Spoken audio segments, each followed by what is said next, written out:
everyone. Greg Hayes, budget guy. I'm going to take about, I don't know, half hour, 35 minutes of your time. I'm going to rush through some things we're going to talk about today. Talk about some economic indicators, where we ended 2022 and what we're seeing so far in 2023 in the general fund with our revenues and our expenditures. We are going to touch on the capital projects fund, and then there's a couple other funds that I want to bring up at the very end. Some issues we have to work on. And open it up for any questions. Feel free to shout out questions as I go. And off we go. So in summary, I'll tell you what I'm going to tell you. We are going to look at the indicators. 2022 ended a little bit better, and better than we projected, which is good news. It's a good thing. We actually covered the council recession mandate that you all asked for at the October workshop. So that's a good news. It's good stuff. The additional funds available, we're actually going to hold on to it. It's going to help us out in 2025. I'll show you that more in a bit. 2023, after about 3 months, revenues are running better than budget. Inflation's still a thing. Vacancies are still a thing, just like we talked about last week. 2024 and 2025, we've already got a balanced 2024 budget. That's good news. 2025 is not currently balanced, and so I'm going to go into that. Talk about capital. In the end of the day, the risk fund and the marijuana tax revenue fund are two really interesting things that are happening right now. All right, so let's talk about some economic indicators. Nearly all of this has come from the leads projection that we did get in the last couple of weeks, so that's good news. You saw a lot of this last year as well. Inflation, which was the big buzzword last year. It was the ultimate thing. That was pretty much all we talked about. It's coming down. It's still not to the level where that 2 to 3% level. The feds are probably still going to be taking a look at and doing some action, but it is coming down here in the city. Can I ask a question on the inflation? Yes. So we use the consumer price index, but when you talk about construction, they have a different index, and it's way crazy high. It tends to move a lot more. So it rises a lot, and then it drops, and then it rises and drops. Where the CPIU, that packet of goods, tends to kind of just flow up. It's way what? High, crazy high. I thought you said price. Okay, go ahead. The construction index is high. So I found this chart really interesting. The labor shortage. This is national. The inflation is national as well. Job openings. So the black line are the people that are unemployed. The red line are the job openings that we have. Historically, you've got more unemployed than you have jobs. Look at what's going on right now in 2023. There are about two jobs for every unemployed person right now in the nation. 10 million jobs, 6 million unemployed. Where are they? Yeah, are they in Good places question. that people don't want to work? I actually asked about that. A lot of that's going on in the hospitality and restaurant and such like that. That's also where there's still a huge amount of churn and turnover. So those areas Low-wage service jobs? It's everywhere, though. Yeah. It's engineering. The It's hospitality industry? and it also goes to why are we still having turnover? Okay, good job. Well, there's 2 jobs for every person out there. But like geographically, is there an issue? Because we I'll hear tell you about what, that all the I don't time. have that data broken down smaller. Well, I'll see if Leeds has something like that. That would be an interesting thing yeah. to put that in as well. But I do have some anecdotal information. Here's another one. It's kind of a scary thing for the future. Personal income and savings nationally. After the COVID issue going on there, you'll notice personal income is still increasing. Expenditures are still increasing. Savings is at a level about as low as it's ever been. Right? So when you think about the future, and you think about home sales, and you think about those things, people are spending their money nationally. It's kind of a scary thing for the next, whatever next is coming up. People are already spending their savings. Unemployment recovery. If you remember this from last year, Colorado was one of the strong ones, like 10th strongest. Right now, we're very much in the middle. A lot of states we're slowing down, and a lot of states are speeding up. We're still in an okay area. Kind of employment change of 0 to 3%, but not in the strong growth that we were seeing last year. Our rank among other states, if you remember this chart from last year, we were in the top 10 almost throughout. Now, dropping off a little bit. GDP growth is still great, 8. Employment growth is interesting, 49th What? in employment growth. And Leeds, they gave us this presentation, they were talking about it. At 1 month, we were actually 50th. And what it means, we've been pretty strong. And I think Colorado fared pretty well through COVID, where other states had a harder Oh, time. it's compared to last year. They're now catching up. But it's compared to last year? Correct. Year-to-year change, 1 year change. Yeah. 49. Population growth, so coming up. We've fallen a little compared to other states in terms of personal income. Still doing pretty darn well in average pay and labor force participation, but other states are catching up. So we're not on fire like we were last year. And I found this kind of interesting. Taxable sales from last year to this year, we were exactly average. Woo-hoo. Compared to all the other cities. What you're seeing here that you didn't see if you remember last year, there were cities that had a really hard time coming out of COVID. Denver was way down here. And now Denver's way over there. So that's why. But we're right about where we need to be in terms of taxable sales. That looks wrong. I mean, I question the experts. Colorado Springs, how could that be? With all the growth that they're And having. all the buildings they're doing and sales Yeah, growth, though, that residential growth. Yeah, this but is sales that tax. translates to sales. I mean, They don't people pay have to the buy money. things. Yeah. People are. They're buying their houses and Not so then much. not buying. Yeah, they Traffic, can't we're buy buying. And this is a comparison, right? That's right. And you gotta remember, so the comparison, people left Denver where you stopped going to work, and now they're like going back, you're starting to see more people back into some of these places where they weren't going during COVID. Whereas like Colorado Springs probably stayed more consistent, just like we did. So that doesn't necessarily reflect the base, that's just percentage growth. That's just a percentage growth yeah. from, and also I'm going to say it's a point in time, comparing 2 points in time, right? Who knows, over time how it looks. But I did find it interesting that we were just right in the middle. All right, before I go to 2022, any questions about any of the economic? All right, What's the next recession? good question. 18 months, right? 18 months. It's 18 months. Yeah. That actually is a really, I've got some information. I don't know if it's going to turn into a recession, but we're seeing some interesting headwinds in some different places. But let's talk about 2022. 2022 actually was pretty good. An additional $6.4 million in operating reserves, almost all due to, we got some sales that were better, and auto use tax came in significantly better. All right. Remember that number, that $6.4 million number. I'm going to bring it up here in a little while. Good news, we fully funded that 5% recession reserve that you all asked for in the October workshop. We fully funded the Tabor reserve. We fully funded the policy reserve. So we're in a pretty good spot in terms of our funds available, and we've got a little bit of money at the end of the year. Expenditures were a little bit higher than our projection.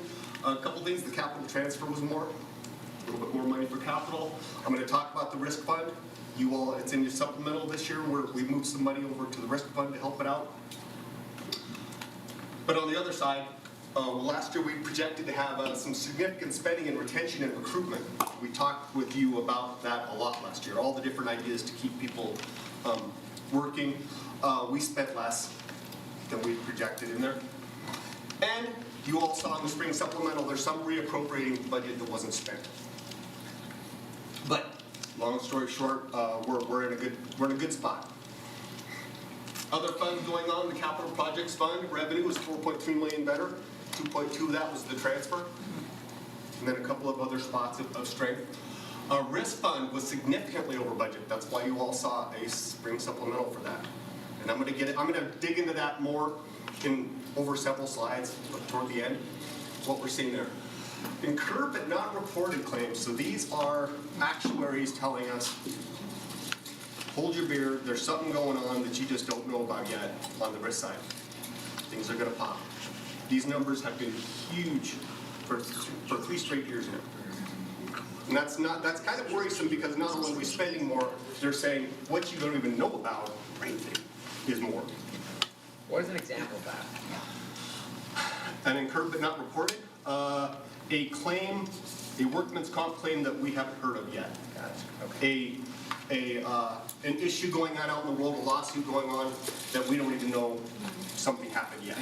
Well, if we don't know it's, I mean, how do they know it's there? The media. If you want to try to get into the mind of an actuary, that's scary stuff. But let me put it this way: an actuary will go and sit there and go, people are living longer. When people are living longer, if they've got a workman's comp issue, that workman's comp case is going to cost more. Right. Workman's comp, and I'll put it in another thing that I've heard recently. If somebody gets hurt, they're more likely to do a full body workman's comp case. Full body workman's comp cases cost a whole lot more than I hurt my leg.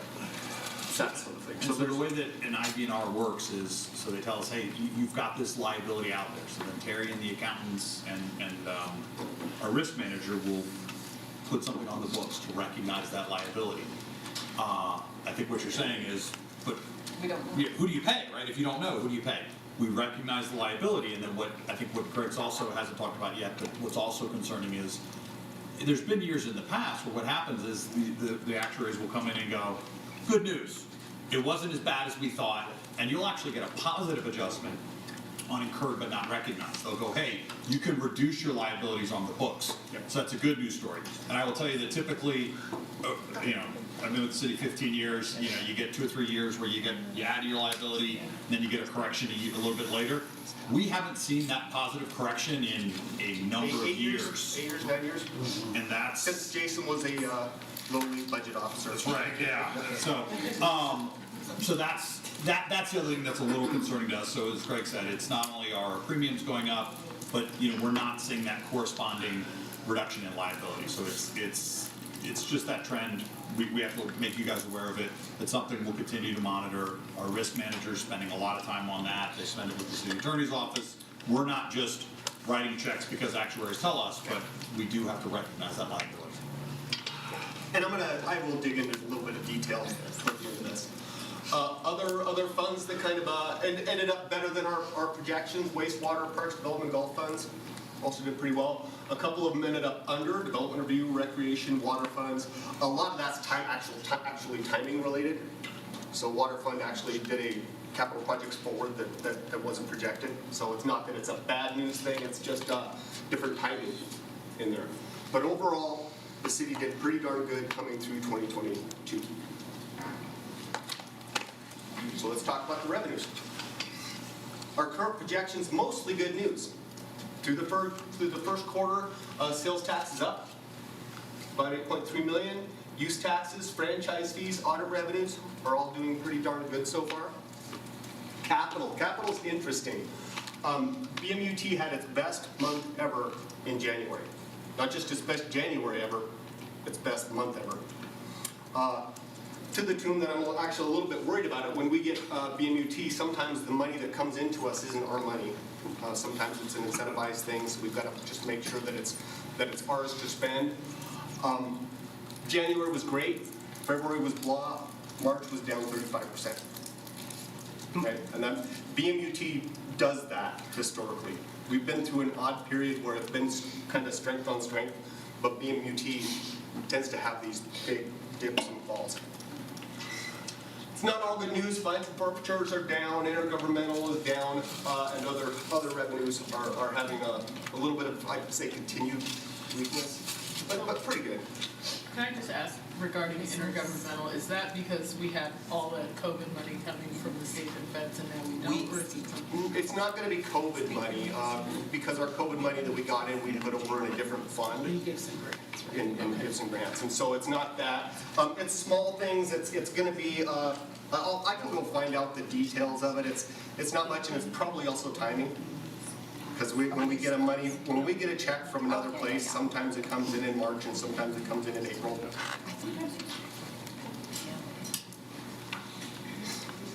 In the general fund, pretty good start to the year. March was great, 15.2%. I will tell you with the leads data that I'm going to show you here in a little bit, January and February are baked into the numbers, and March is not. So that's kind of good news for us. I'm going to put that in my pocket for the future. You'll see this negative 3%. That was a one-time check. When I come to your council meetings and I say one-time money for one-time purposes, we received a one-time check in December of 2021 that we didn't get in December of 2022, which is why you've got a negative sitting there. As a reminder, there's a delay so when Greg's showing you December, that's December collections, which would be November sales. Correct. So January is our December or holiday shopping season primarily, so sort of January we paid a lot of attention to. That is an excellent segue to holiday sales. Nicely done. Well done. Growth in holiday sales, what we do is we'll take the December and January, which is November and December, you all shopping in November, December, and we look at it together. Marketplace facilitator jumped up. Last year was crazy good. This year it's dropped off. A lot of that drop off is that one-time check that I was talking about. But we grew on a really, really strong base, so that's... Absolutely. Yeah. Right. It's not all bad news story, it's just... No. Yeah. All right. So let's talk about the leads projection. It's a scholarly examination of Aurora revenues. They look at our sales, they look at our use tax, they look at our property tax. With all sorts of economic inputs, personal income, retail, trade, GDP, employment, vehicle sales, construction. Very scholarly. Their model actually what it does, it takes the national economy, see what it says, to drive the Colorado economy, which drives the Aurora economy in terms of the sales and use tax. Looking at all the data that is at their behest. A lot of what they do is looking with the Moody's analytics. So they'll take all this data and then they'll take these Moody's analytics, which are just various ways of looking at a possible outcome of revenue and saying, all right, it might look like this. It might look better, it might look worse. They give us 3 different projections, an optimistic, a baseline, and a pessimistic. What we have done recently, and then what happens is that for each one of those, there's a band in there. So you'll see the high and low forecast is the high and low forecast for the baseline. And so what they've done is said, okay, Moody's has said this looks like a reasonable baseline thing. They'll take all our data and put it in the Moody's baseline. And then they say, oh, Moody's has a pessimistic one, so they'll put that in there. And so that's what that's looking at. We're choosing to use the baseline just like we did last year. Now baseline, what a baseline means, it's a 50-50 coin flip. Half the time it's going to be better, half the time it's going to be worse. I don't like looking at that in terms of city revenues, so we tend to give it a haircut. Well, what we do is we'll take 10% off the growth. So if their growth is, say, you're going to grow 5%, I'm going to put in 4.5%. Because you all need for me to win. We need to do better than the budget and not just have our economic be a coin flip. So that's why. It doesn't change the story. It just moves the outcomes a little bit. So they can't be wrong, because they just give themselves a big... These are wrong every time. Remember, We just don't know how wrong economists they are. exist to make weathermen look good. Right. That's right. That's right. All right, so their projection, comparison to what we had last year to this year, new 2023 money. Right, so looking in 2023, $11.8 million more in operating and $3.9 million more in capital. If you remember from last year, 2023 was going to be our low year, 3%, and then it was going to grow a lot after that. So that was going to be kind of our rough year, and then coming back out. Well, they've kind of just changed the line. So now 2023 is not as bad, but we're not going to have that growth in 2024 that they were going to allow us last year. So we're going to gain some of the money, but then not grow as much. So 2024 is going to look a little, not as good. And I'll show you those numbers in a bit. Into the future, we're dropping off in 2025 and beyond. This feels right. So like I said, they already had our January and February numbers baked into this. We feel like we're in this area where we're making more in the general fund. And here's the way it looks. 10 million more than our 2022 projection. but then it drops back off a little bit because we're not seeing that huge growth. They were, in the budget book, they had us at 5.6, now they have us at 3.9. So it drops off a little bit before growing back somewhat. Remember, 4% of all sales tax goes over to CPF, the rest stays in the general fund. So I broke it out that way. Great question. Yes? So do they look at our population growth when they, I mean, you could say sales tax went up, but if the population goes up, that should correspond. That's right. They look at kind of all of it. Based off of They look at our personal income, the retail trade, the GDP, our employment. They kind of look at all of it and do a statistical model for the city of Aurora. And in terms of population growth, we're trying to limit today, but one of the things we're monitoring is the Development Review Fund. And we've seen a slowdown in housing starts. 7% interest rates will do that. So so in terms of population growth, we're going to see it moderate a little bit, and mortgage rates are coming down. So it's moderated a little bit. Yeah, and I've got some more information here in a couple slides, specifically when I'm going to talk about building material use tax, because that drives building material use tax, and that's kind of a bad news story in here. But this is where our sales tax. There's no recession projected. That's normal to not project a recession. We just have to be prepared for one, right? And you all helped out with that. We've got a recession reserve. Property tax. Leeds gives us a property tax. We say thank you very much, but it is kind of moot for Aurora because we're over the table limit. Tabor allows you to grow by growth plus inflation. Last year we, because of inflation was so strong last year, we actually got a benefit out of that. Because the Tabor limit allowed us to grow by more than what we were projecting before. This year that's not the case. We kind of have that inflation kind of baked into our numbers. No significant difference to our projection this year. And by the way, here in a little bit, I know that all of you are now receiving your property tax bills. No, populations, not bills yet. The assessments, they're more. Yeah, I'm going to talk about that here in a second because it kind of goes along with building material use tax and some charts that I didn't put in the earlier thing. I just found them yesterday, so I plunked them in here, but I find them interesting. All right, auto use tax. Auto use tax had a monster 2021, and then kind of held the ball in 2022. Anecdotally, Jackie is kicking her daughter out of the state. I went to go look for a car and couldn't find very many new cars, lots of used cars, very expensive, and 10% interest. 10% interest on a used car. Honda had no new cars on the lot, and Toyota had one. I'm bearish on auto use tax.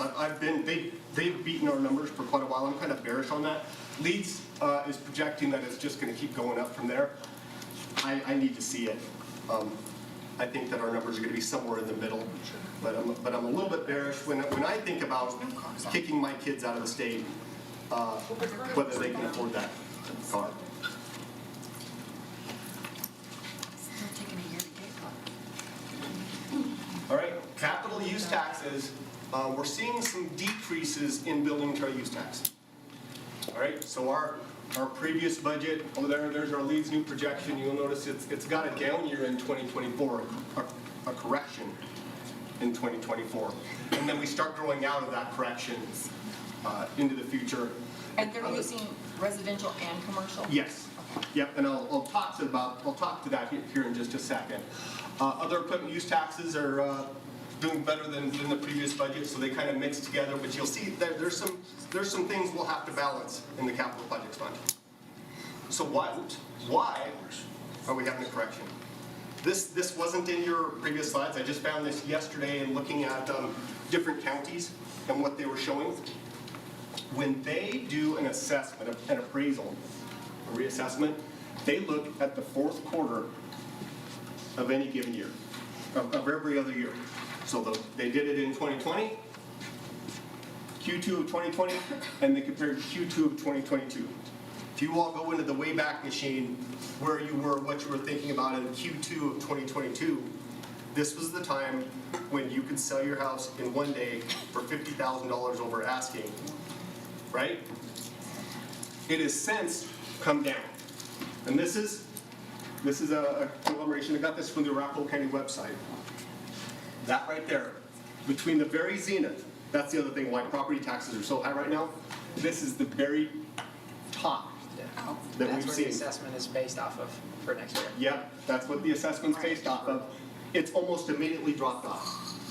Yeah, And So this they is it. expect This is you to interesting. appeal because of this. but you can only appeal on, comps or. They're gonna tell you it's done in arrears, and so when you tell them it's dropped off, they'll say, yes, and we'll capture that in And the we'll next. capture that. Going forward, yeah. You We'll can- capture that in the next one. Yeah. But I want you to look at this. I found this interesting. So not only are you at the very zenith, 1 quarter later, you've dropped $50,000 in median home value. Right. 10% Right, in 1 quarter. so should have sold the house. This is not just here. This is everywhere. Bad news. So Aurora isn't going to see any of this money. We're already over the Tabor limit. So any growth there is in revenue just increases that Tabor limit refund, right? Do you guys understand how that works? So we've set our tax limit at 8.605. So what happens is there's a Tabor limit, as Greg said, where every year we're going out and calculating what the Tabor limit is based off of a point in the past. We went to voters and we're what we call partially de-bruised. So we went back and used that as our starting point, and then that point has been allowed to grow every year for population growth and inflation. So we're allowed to bring in more money every year based on population growth and inflation. So every year we go out and calculate it, and if we're under that limit, we keep all the revenue. If we're not, what we do is we do a temporary rebate. So we're, if we'd have left it at 8.605, we'd have brought in money more than that. So what we do is we calculate, hey, we're $2.5 million over the Tabor limit. So what does that calculate to? So then we essentially say, gee, for this year, we're only going to charge 8.25, not 8.605, in order to reflect that the amount of property tax we bring in is only equal to the Tabor limit. So our residents are going to see a slight decrease. That's right. In Aurora. Last year, they paid 7.9 mils as opposed to the 8.605. Right. Yeah, it'd be our mills. Where at this point are we at in terms of being over that Tabor limit? Like how far over the Tabor Well, limit are we? right now, we're about $2 to $3 to $4 million a year annually.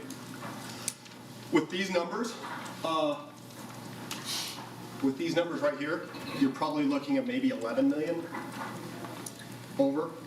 But once again, So if we This- were if we were, collecting all of the tax we could this year, yeah, we would be at about $11 million. We're not going to, we're giving it back. But, The increase statewide will be about 4 billion.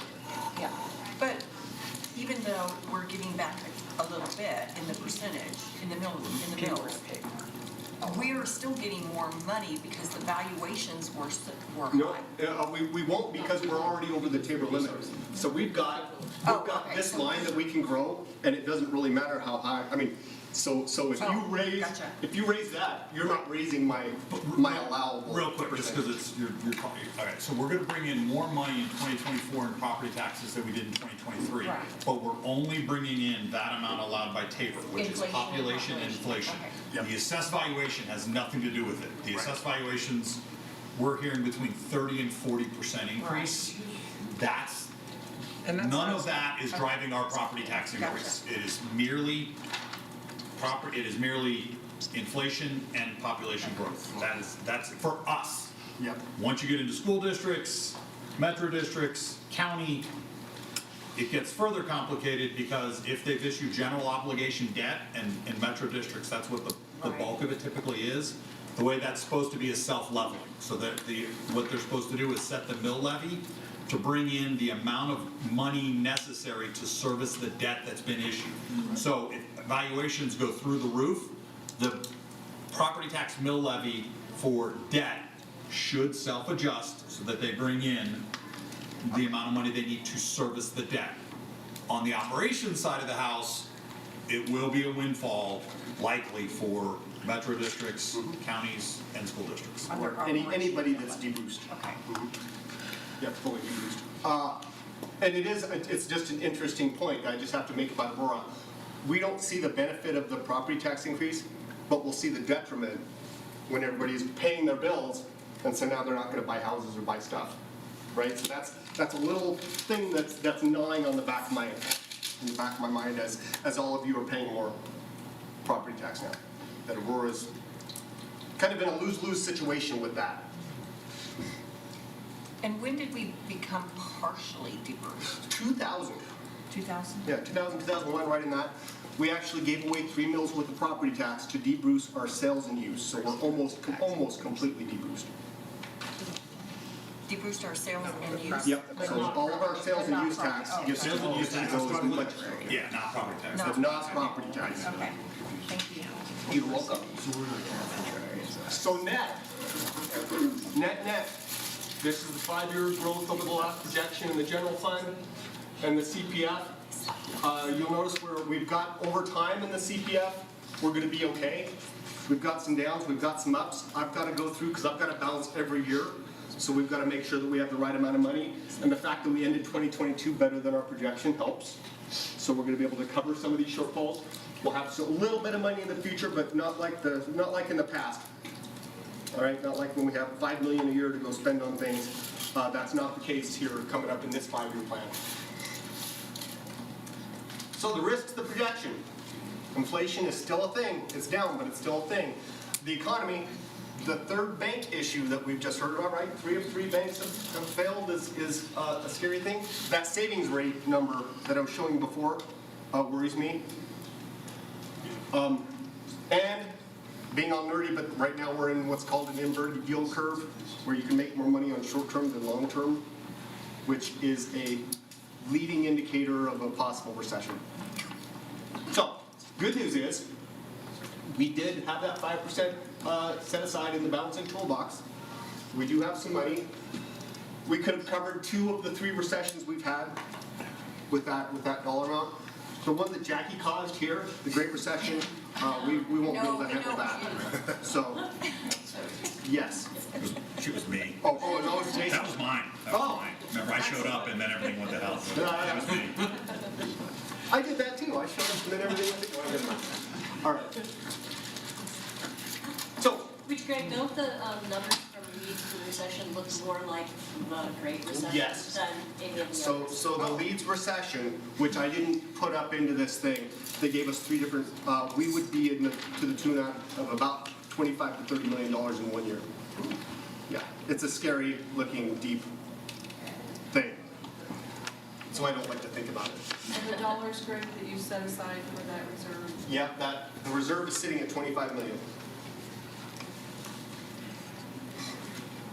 So, any more questions about the revenues before I dig into expenditures just real fast? All right. This chart looks a little bit like last year's chart. Year-to-date operating slightly under budget. We're still having quite a bit of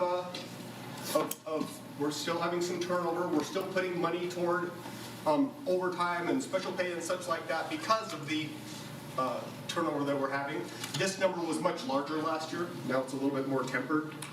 So we're better, but we've still got that going on.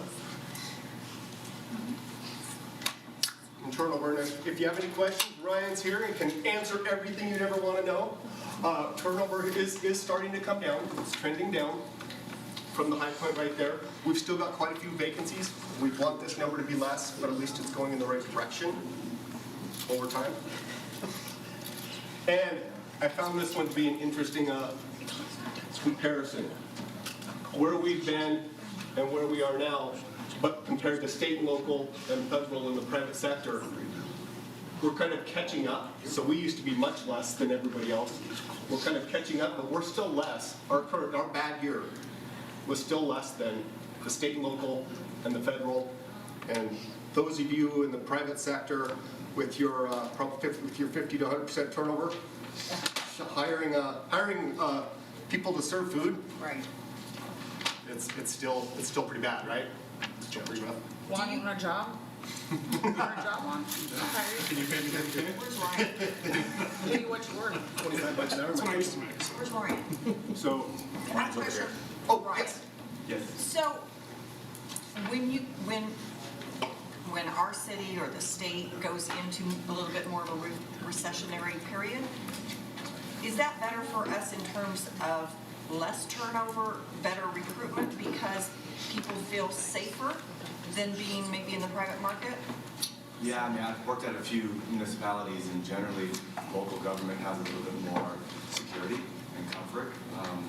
So and- let's sell that. We are. It is the bright side of a recession that people tend to stand in place because they have a job. Right. But that's the whole package of benefits and retirements and less likelihood of layoffs, especially full-time positions. Yeah. Thanks. So, let's talk about our plan for the ongoing operating funds. We're gonna balance 2024, we're gonna get close in 2025. The things we have to do, we have to balance the previous pro forma. It was already out of balance. To the tune of 2.2 and 3.5 million respectively for 24 and 25. We've got to cover the loss of OPT starting in 2025.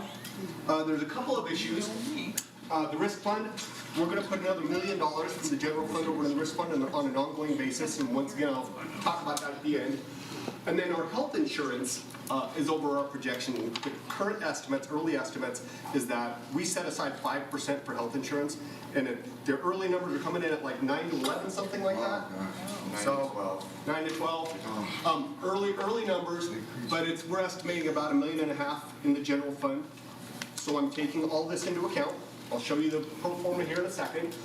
Ongoing effects from the spring supplemental, there's about $1.7 million, mostly people in the public safety areas and HR.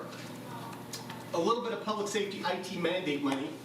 Some things that weren't in the pro forma, but we're taking care of right now.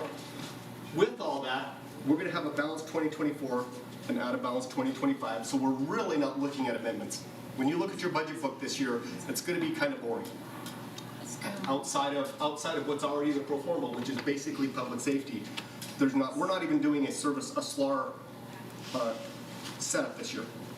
We're not offering that because it doesn't make a whole lot of sense to add things in 2024, knowing that 2025 is out of balance. And can I ask a question about that? How Yes. far out of balance is 2025? $4.4 million, and I'll show you that in about maybe a slide and a half. For one-time funds, we're going to save that $6.4 million that we gained in 2022 to help us cover our 2025 shortfall. We're going to fix the risk fund funds available, and that's about it.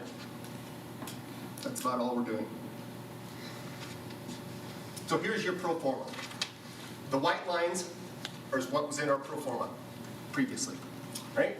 And you'll see the loss of OPT, and then the additional leads revenue that I talked about before. On the uses side, the white line is what was in the previous pro forma, plus the spring supplemental, and then the gotta-have list. And the gotta-have list is what I just talked about. The risk fund, the health insurance, some IT, public safety spending, and helping out the risk fund in there. Doesn't this look like this every single time, though? That, we project out with the deficits, It's- but then and I don't know if it's population growth or whatever, that we tend to kind of come out okay. And oftentimes we do, that's right. This number used to be $9 million, Okay, negative $9 million, right? right. Now it's negative $4 million. So we're going in the right direction, even though we've had some things, even though we're seeing weaknesses out in the world, we're definitely going in the right direction here. So I would say that we're going there. Yes. I would say yes, and it's because we're conservative. We heard Greg talk Right. about the fact that we take a little bit of, we have projected growth, we take a little bit of the edge off that, and then the other thing is, we do keep an eye towards that second year, right? So if we added probably everything we needed, we wouldn't do it. Right. That number is so Right, so huge. that approach helps us in future years. It does. That's right. That's right. Also, vacancy savings, right? Like, how many vacancies do No, we have? this is really not helping us. Vacancy savings is right now, we have a factor in there to allow for normal turnover.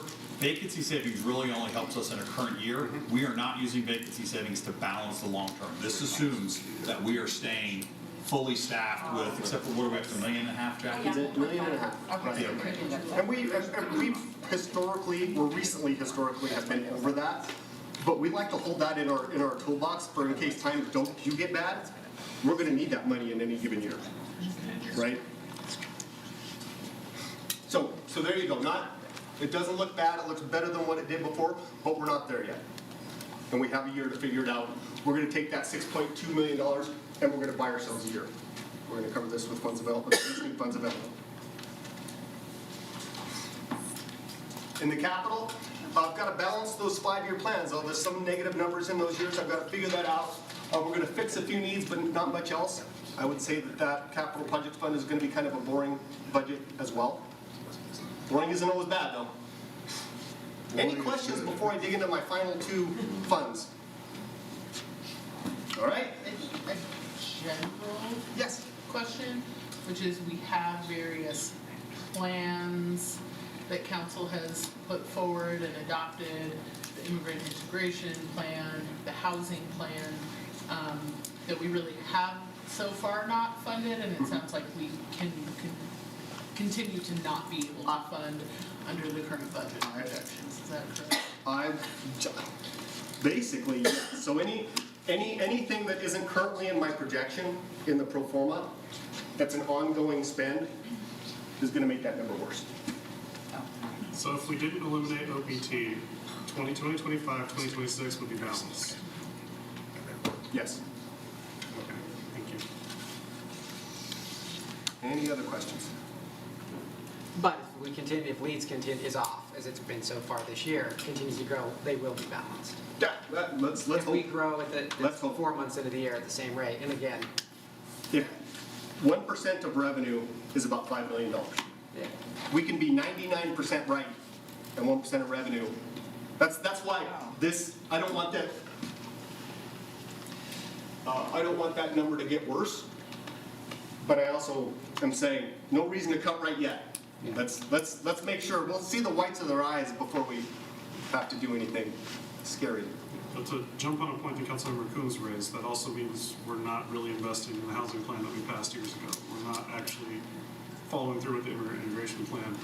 Workforce Rec Center is not going to get built, BEC is not going to get built, and a whole lot of other unmet need that we could utilize that revenue for. So Also the billions of dollars in capital project needs. Which would be covered by that anyway, right? So that But we could becomes a actually turn separate in promises. We could be As putting opposed to money just- toward that if we weren't behind. Possible.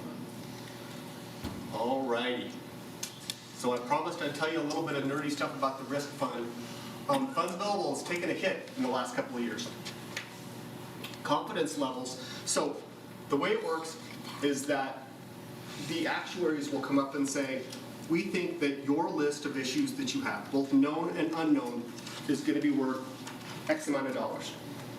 If we were really, really risk averse, we'd go put all that money into a little pile. So we have everything figured out.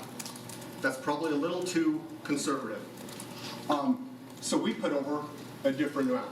And that AL claims payable, that's the IBNR thing that I was talking about, where we're putting money over into this claims payable. And then we have funds available, sitting right there, which gives us our total funds, and we get to compare it to what 100% confidence is. You'll notice, we've been around 75 to 80% for a long time. We're at 67%, and by the way, we're at 67% even though we sent over $2.4 million in the 2022. In the supplemental you all just looked at, that number would have been about $300,000. So it's kind of a scary time to get back to 75%. And 75% is just a nice round number. There's no rule, set rule about what confidence level. But if we wanted to get back up into more like a 75%, it would take about $3 million. And so we have that in our plan to move $3 million of the general fund over to the risk fund. Why don't we just try to reduce our risk? That's a great question. And I believe we're constantly looking at trying to be better in terms of risk. The And that's When kind you of, said worker comp claims Uh-huh. and, somebody hurts themselves on the job, I mean, we do a lot of safety training, right? we do a lot of safety trainings. And- And workman's comp actually kind of stays still, so it's, But do we also do things to reduce the cost of whatever medical, what the medical cost would have been with, there's, who's the worst person? There's lots of programs. I mean, we have a lot of programs, right? Yeah, there's a lot of programs, and we even have a program with the support of so many different departments of on-site, like physical therapy clinic, getting them in-house, getting them back to work a lot quicker. Right. So we're doing a lot of measures to mitigate that piece of it. That's just one example.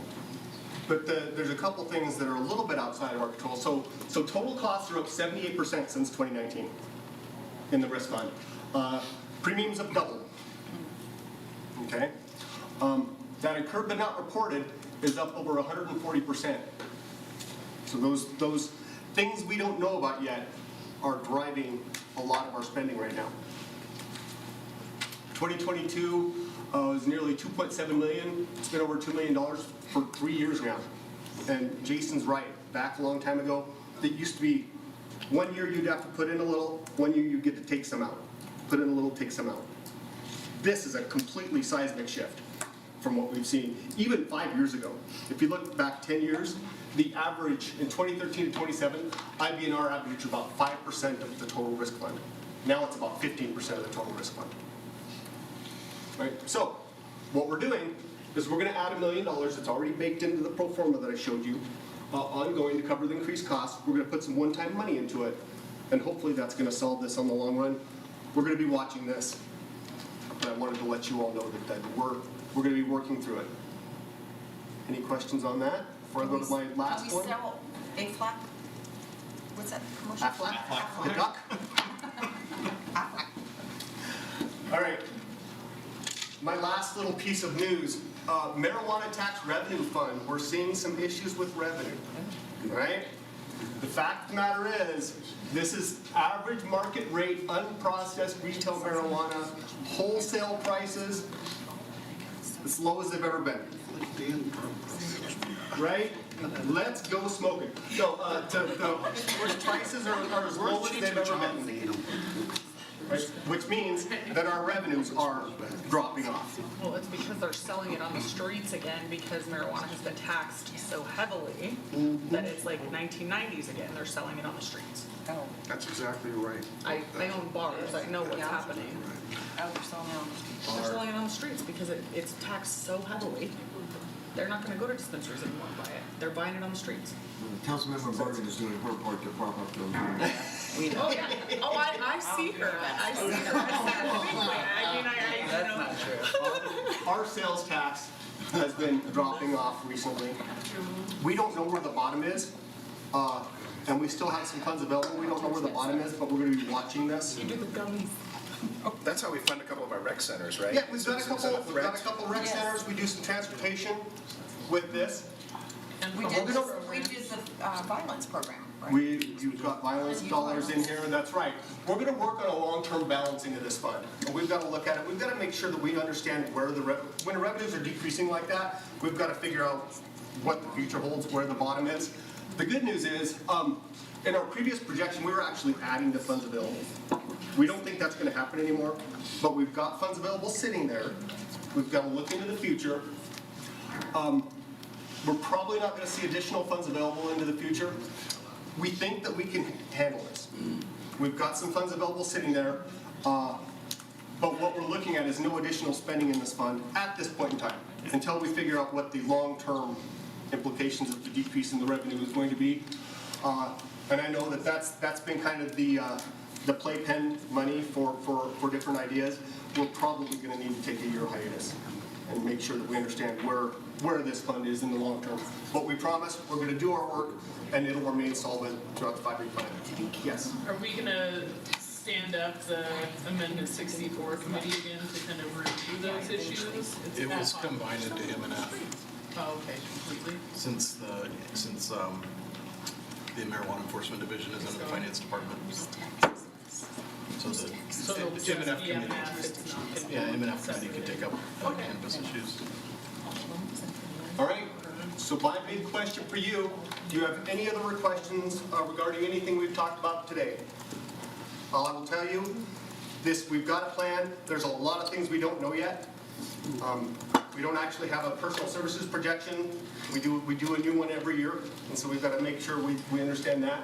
But we think we're going in the right direction. And are you okay with the ongoing recommendations, the one-time, the capital, what we're doing with the risk fund and the marijuana fund? Are you okay with where we're seeing right now? I mean, I'm pretty concerned actually about ongoing recommendations that we not fund a lot of needs, but I also don't see that you have much option to do something different. All right. Anyone else? All right. Thank you very much for letting me come and spend some Saturday with you today.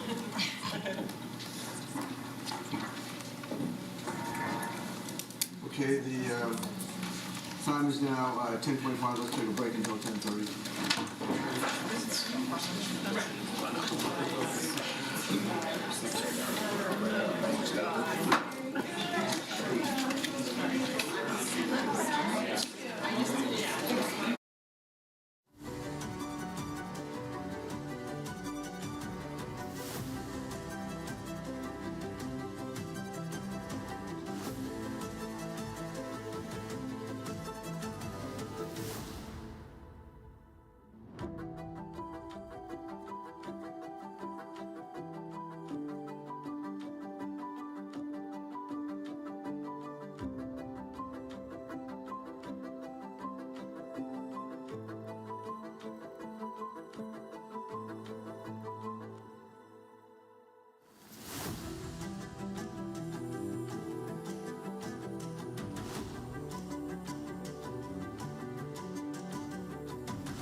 Yeah,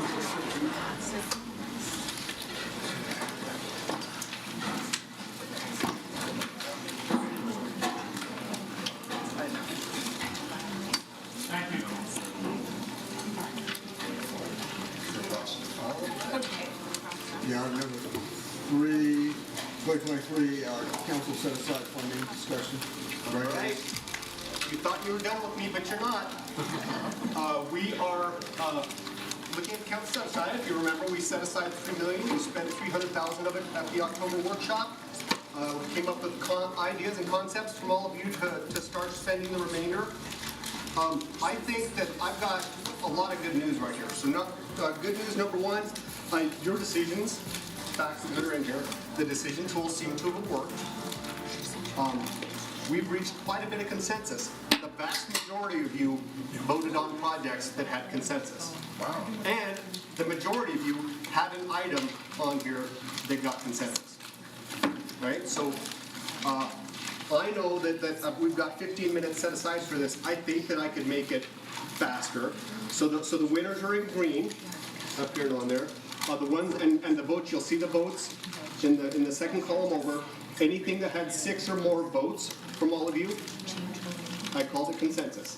And in several of these, you had severe consensus, 8, 9, 10 people voting for an item.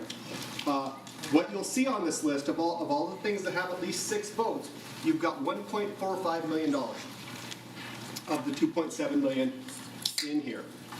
And you've got at least 6 votes for these items. You still have about $1.25 million left to spend, right? But we've got all year to do it. One thing I noticed that came out of this was that the good ideas didn't stop coming, right? So even though I put a time limit in there, after a while there was another project, and then there was one even just this week that came in. I'm like, it's kind of too late for this. But what I'd like to do, if you're okay with it, anything that's in green, staff will start running with these projects that you all voted on. We still have $1.25 million left, and we'll do this again in a couple months or maybe in the fall and try to spend the other $1.25 million. We'll do it again just like we did here. You give us numbers. Everything on here can stay unless you want it to come off. What do you think? So, yeah, my suggestion would be, because I did want to talk a little bit about the radar speed feedback signs, because I do see that we have consensus there, but I did have a maybe alternative proposal for that. The radar signs are pretty ineffective. They don't really change behavior that much. So, but I do like the idea of utilizing this funding for traffic calming. So would we be able to utilize it for traffic cushions and things like that Traffic instead? calming. Yeah. Generally. So the thinking behind it was the council member could work with the Public Works Department to address one of the items on the list. Because they have a list of like 110 identified locations for traffic calming. Okay, because the summary that we got just said specifically Yeah. radar signs, so I just But wanted it to. sounds like you're amenable. Okay, that's great. Okay, Perfect, cool, I'm good. Yes. I see that we got 5 votes for the Murphy Creek sidewalks. Yep. There are currently no sidewalks in this neighborhood. I was just wondering, since we're 1.2 million, since we still have 1.2 million, I was just wondering if we could just do another quick consensus and see if that goes to 6 votes. They're walking in the dirt, people. Yeah. They're walking on the street. How are we gonna handle these conversations? Well, it Yeah. is, I don't know. it is on the eastern side of Murphy Creek. It's about 800 linear feet on the west side of Flat Rock. There are 2 connecting group townhomes to existing residential. The fire station is right there. But And no there's sidewalk. enough traffic. There's no sidewalk there. 800 linear feet approximately or less. So it's a sidewalk here and a sidewalk here, but nothing in between. Dirt. that And like you a walk. ton of homes, a townhome community, the housing community, the fire station, and there's nothing connecting. I looked at this area on the satellite, though, like, there's no services or destinations there, it's residential, and it's all around the Murphy Creek Golf Course, which I'm curious as to why, because I think that the golf course was built by the Metro District and given to the city. I think I put that question in there. Yeah, like, it's almost like who should have Like, put the why didn't sidewalk they build the first? sidewalk? Right. Let's have Cindy address this if she could. So we don't know why the sidewalk that did not get installed. Years ago, they didn't install it, and we don't know why. It will provide a nice path for people that are walking around the neighborhood for exercise and stuff. It's kind of adjacent to the golf course where there's some trails and things also, but it will provide a good connection in that area. And it also includes the curbside landscaping to match what's on each end of it. Can I just ask a question? Is there a social trail there now? Yes, there is. What do you mean, I'm sorry, what is a social trail? Like the dirt is trodden down where people walk, but there's So there's a lot of people that walk. Yeah. I mean, they've run down the dirt, so people are trying to walk, and there's no, it's missing this whole big piece It's of missing. So sidewalk. on one side is the golf course? It is, the golf course is a little bit to the north of where this social trail is. Is this an area that will at some time be developed, or is it? It is developed, and we don't know why the developer did not install the sidewalk. It should have been installed. Okay. I guess that's my only hard. So why can't the developer do it? Yeah, can we ask the developers? It's Murphy Creek. I don't know if they're still active out there. I think we've tried to talk to them. Is it built out? Don't they have like 6 metro districts?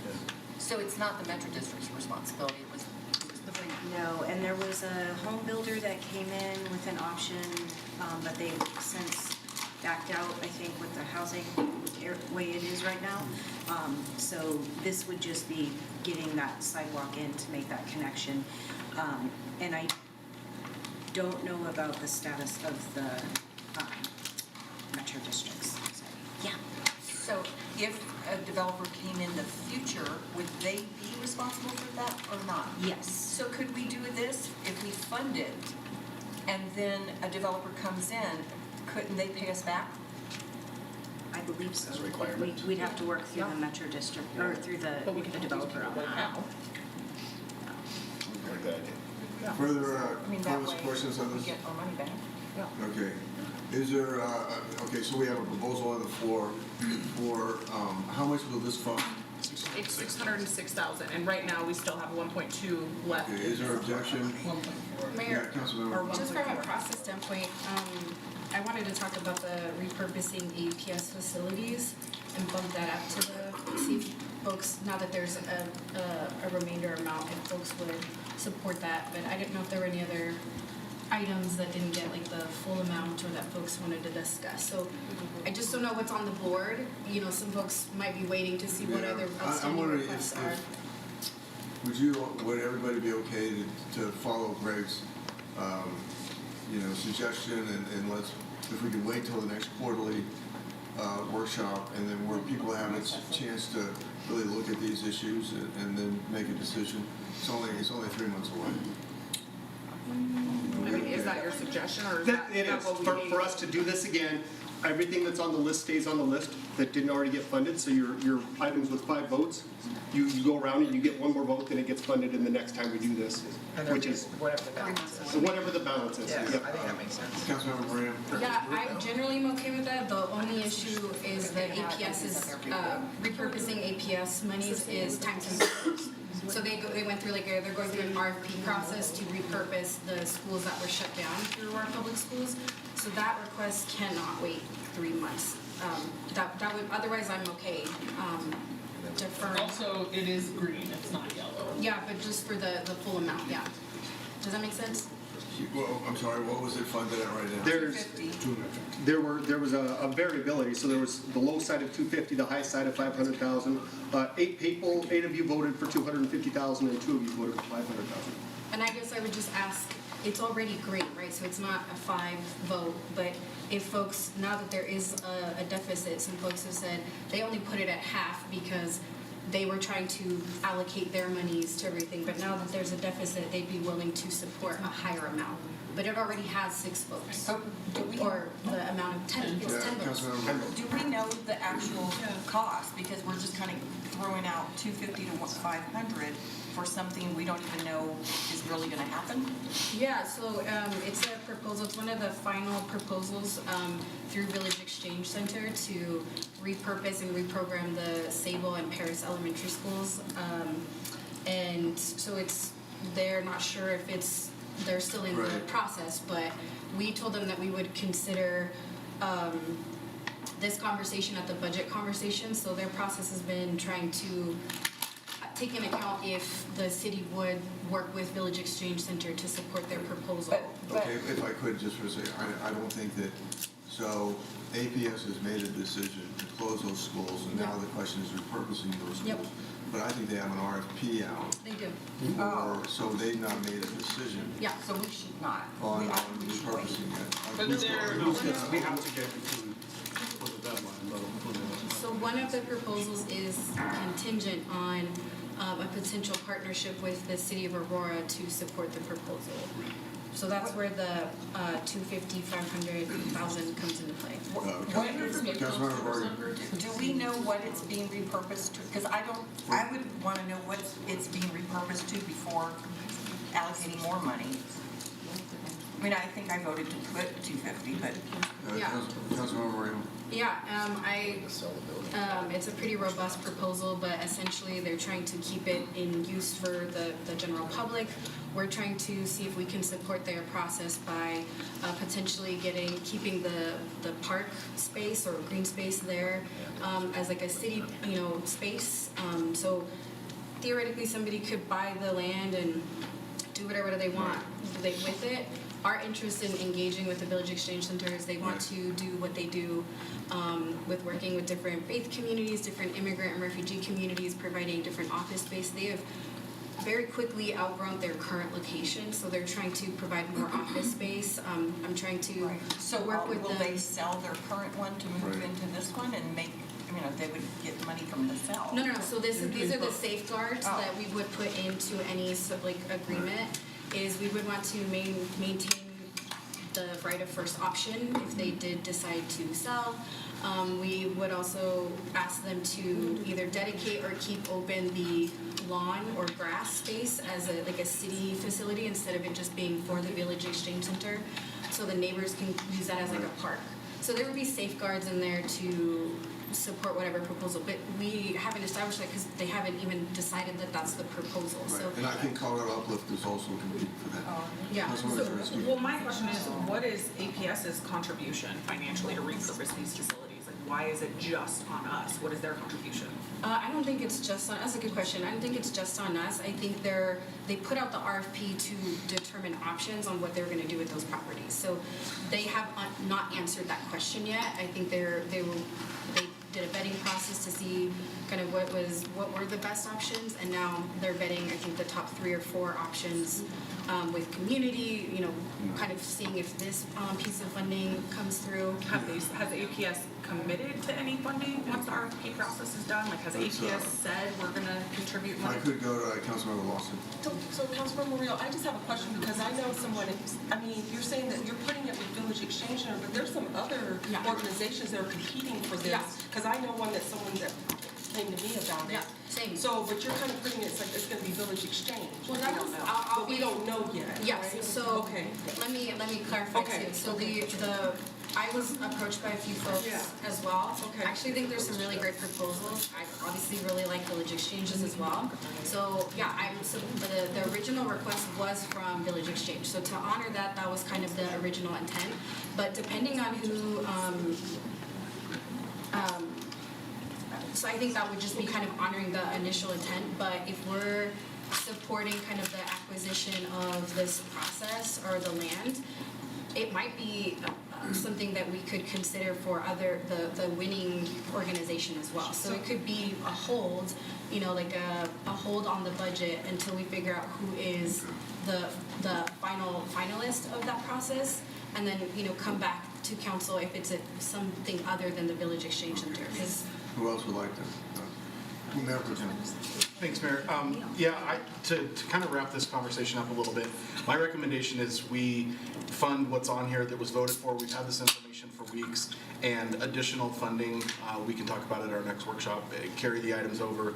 We have additional monies left for those, but the purpose of this and voting in advance and all these things was really so we didn't get into a conversation about advocating for our specific, and I understand what you're trying to say, Councilmember Murillo, but at the same time, the purpose was so we weren't advocating for all of our individual projects, because Otherwise, then out of fairness, I think everybody should get an opportunity to do that, and we'll be here till 9 o'clock tonight. So my recommendation is we proceed with what Greg proposed, fund the items that received 6 or more votes, and the rest can carry over to our next workshop.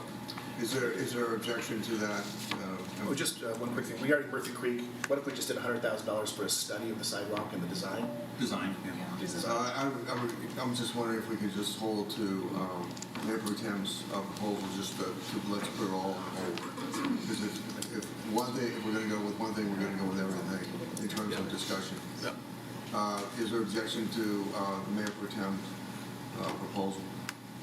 Then we're going to wait till the next quarterly meeting. Great. And then Greg will reach out to us. We'll do another vote round. We'll do another round of votes before the next quarterly meeting. Right? Sounds good. Yes. All right. Thank you very much. But can I ask one more question? Sorry. So, but on the, so the 250 though is allocated for, Yeah.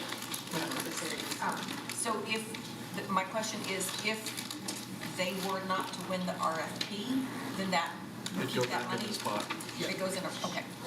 Okay. My understanding from the staff perspective is again that what will happen is once we know the winners of that process, we will then enter into, you all have set money aside here, and then any agreement with them to fund whoever that winner is, to the points here, we would come back to council with what that grant award would look like. Yeah, and if they want to workshop the proposal with you all between over the next 3 months, like I didn't realize that y'all hadn't seen anything about it, you know what I mean? So that can be something that Village Exchange Center workshops with individual council members to let you know more about the project if they want to bring back, another whatever in 3 months. So I'm totally okay with the 250 now and just kind of squashing it. Okay, so let's see. Thanks, Greg. All right, thank you. Any other questions or comments from Greg? Okay. Item number 4, Metropolitan Football Stadium District Youth Funding Share back update.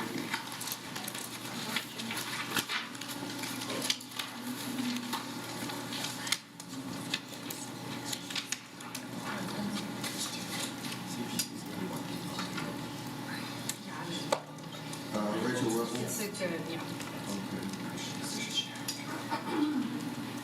All right, well, good morning. My name is Rachel Whipple, and I'm one of the community engagement coordinators within Housing and Community Services.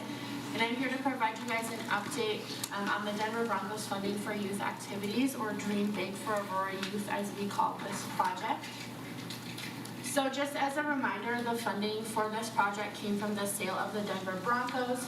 There was some legislation put in place initially when the stadium was built that if the team was ever sold, we would get a kickback of the funds that we put in. So Aurora's share of this funding is about $3.8 million, and it is designated for youth funding, or youth programming or youth activities. So our team was tasked with coming up with a community engagement process for this project. So in December, we came to you all during a study session and talked about our community engagement plan for this project, which looked like this. So this is the original plan that we had brought to you in December, and for the most part, we pretty much stuck to this plan throughout the engagement process.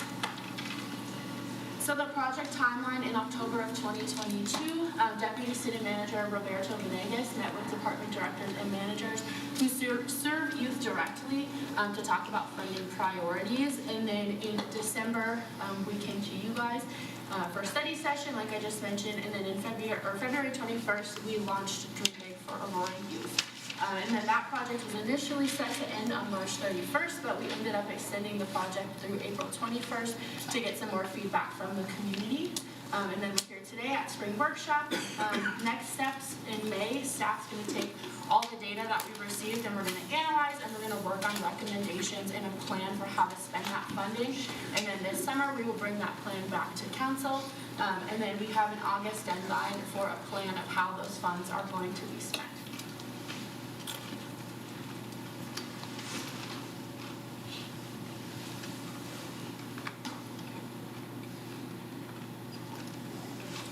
All right, so a progress update. This is as of a couple of weeks ago.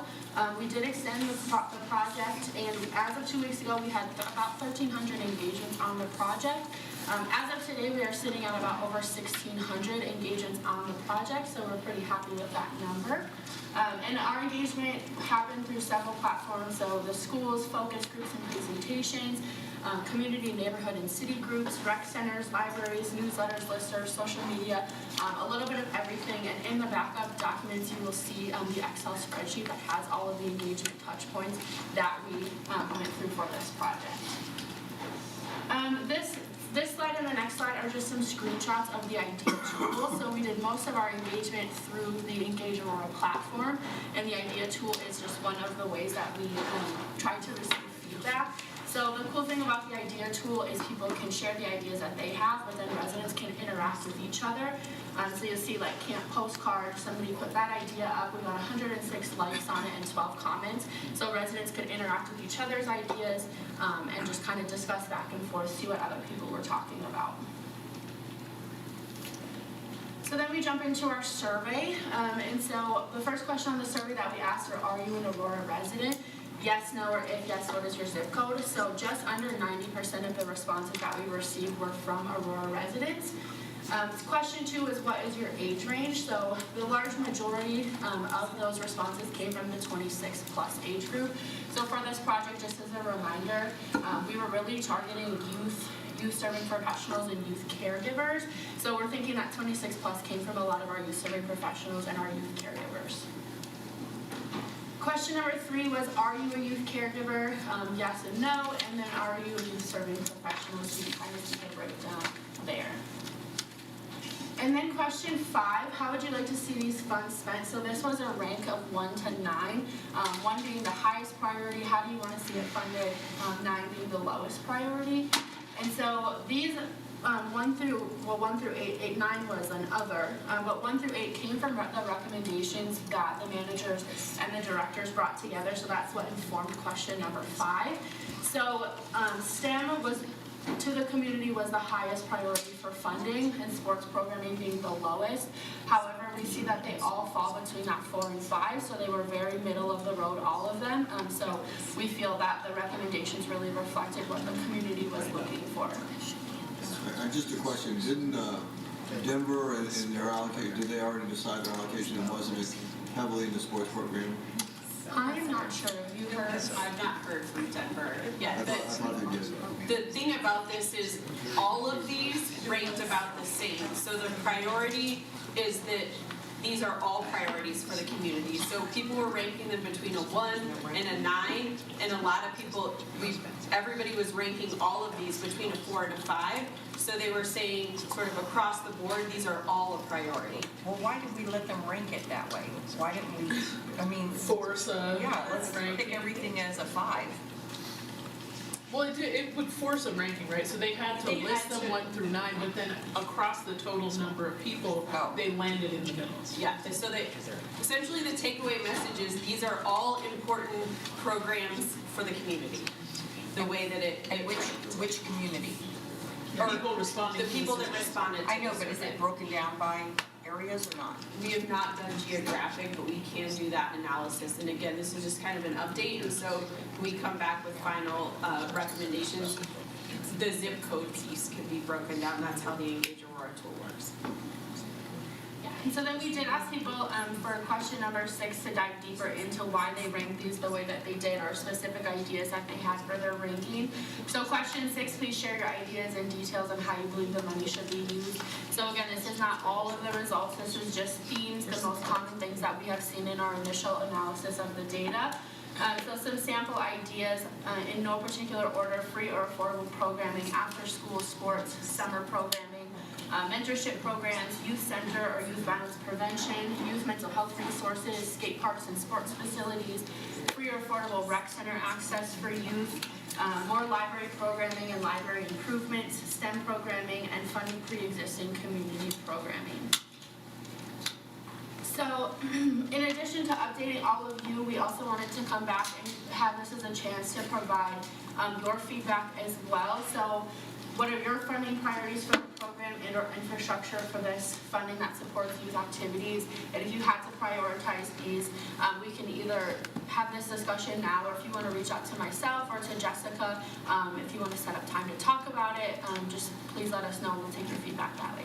Councilmember Morgan. Okay, so this is the Bronco money, Yes. which are a sports team. So it seems like it should kind of lean towards sports programming. And I guess I'm confused on the, reading programs.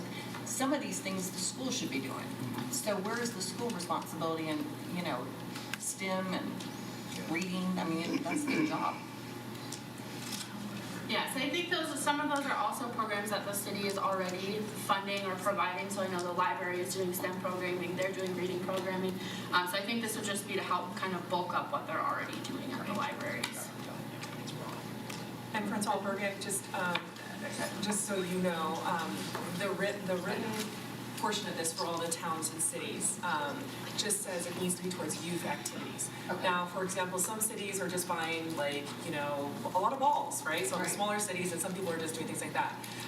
Some cities are looking at creating a space for kids to go into.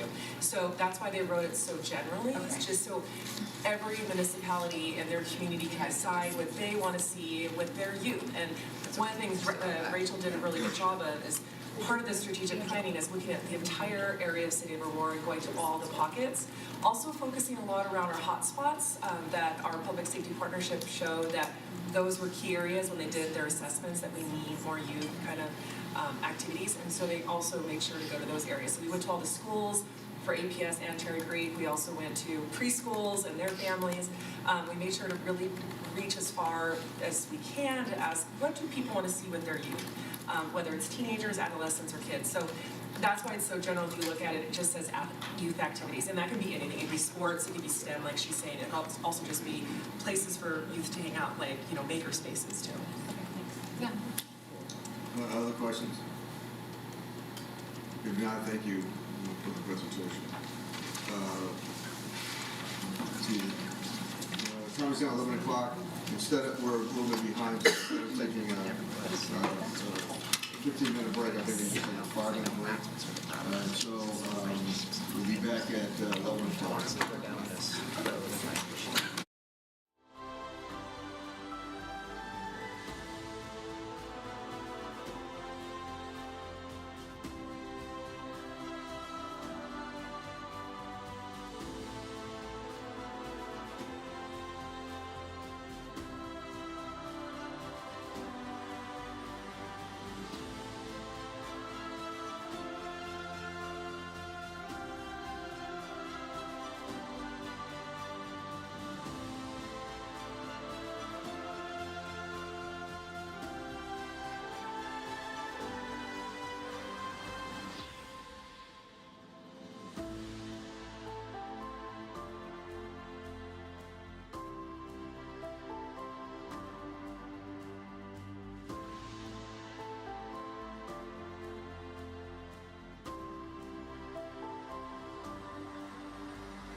Number 6, non-residential transportation impact fees.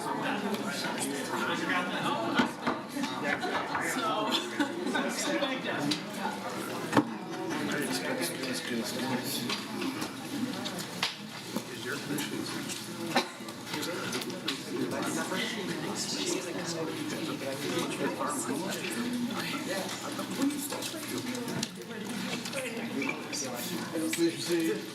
Mayor, would you like to say a few words before we get started? Yeah, well, I put this forward because I clearly want us to be competitive economically in terms of commercial development.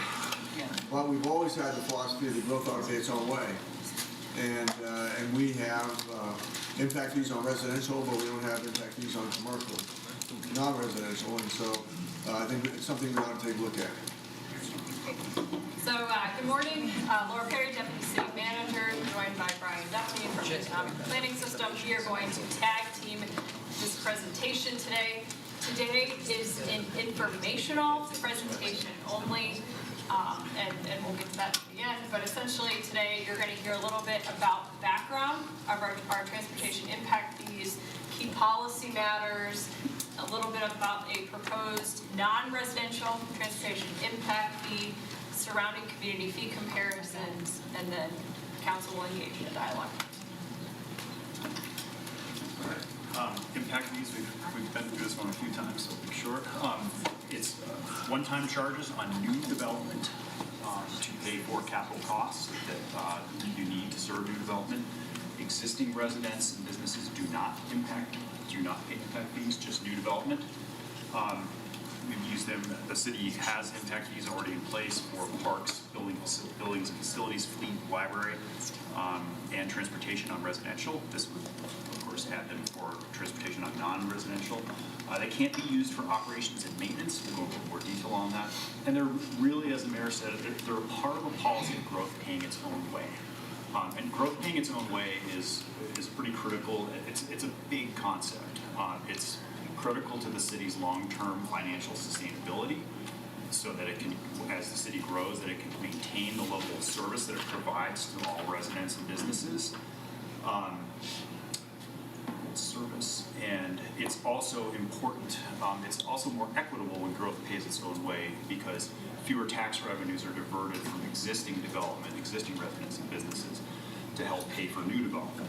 So that's the meat behind that policy.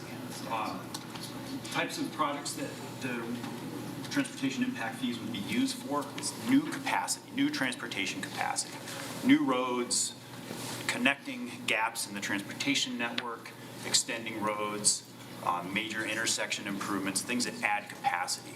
The way we've done the calculations in here, we've built in multimodal projects as well. It's kind of baked into the fee calculation, so complete streets types projects. A lot of the city's current street standards include a full multimodal cross-section with sidewalks and multi-use paths. And so those are multi-use and non-motorized modes are part of the impact fee project mix that we could do. Can also use them as local matches for federal and state grant projects. Things that would not be eligible, I'm going to switch sides here, left-handed. Local and neighborhood streets, those are typically developer responsibility. Reconstructing existing facilities, so just taking an existing road that's hasn't been touched for 30 years and rebuilding that's not an eligible project for impact fees, even though it is a technically capital project.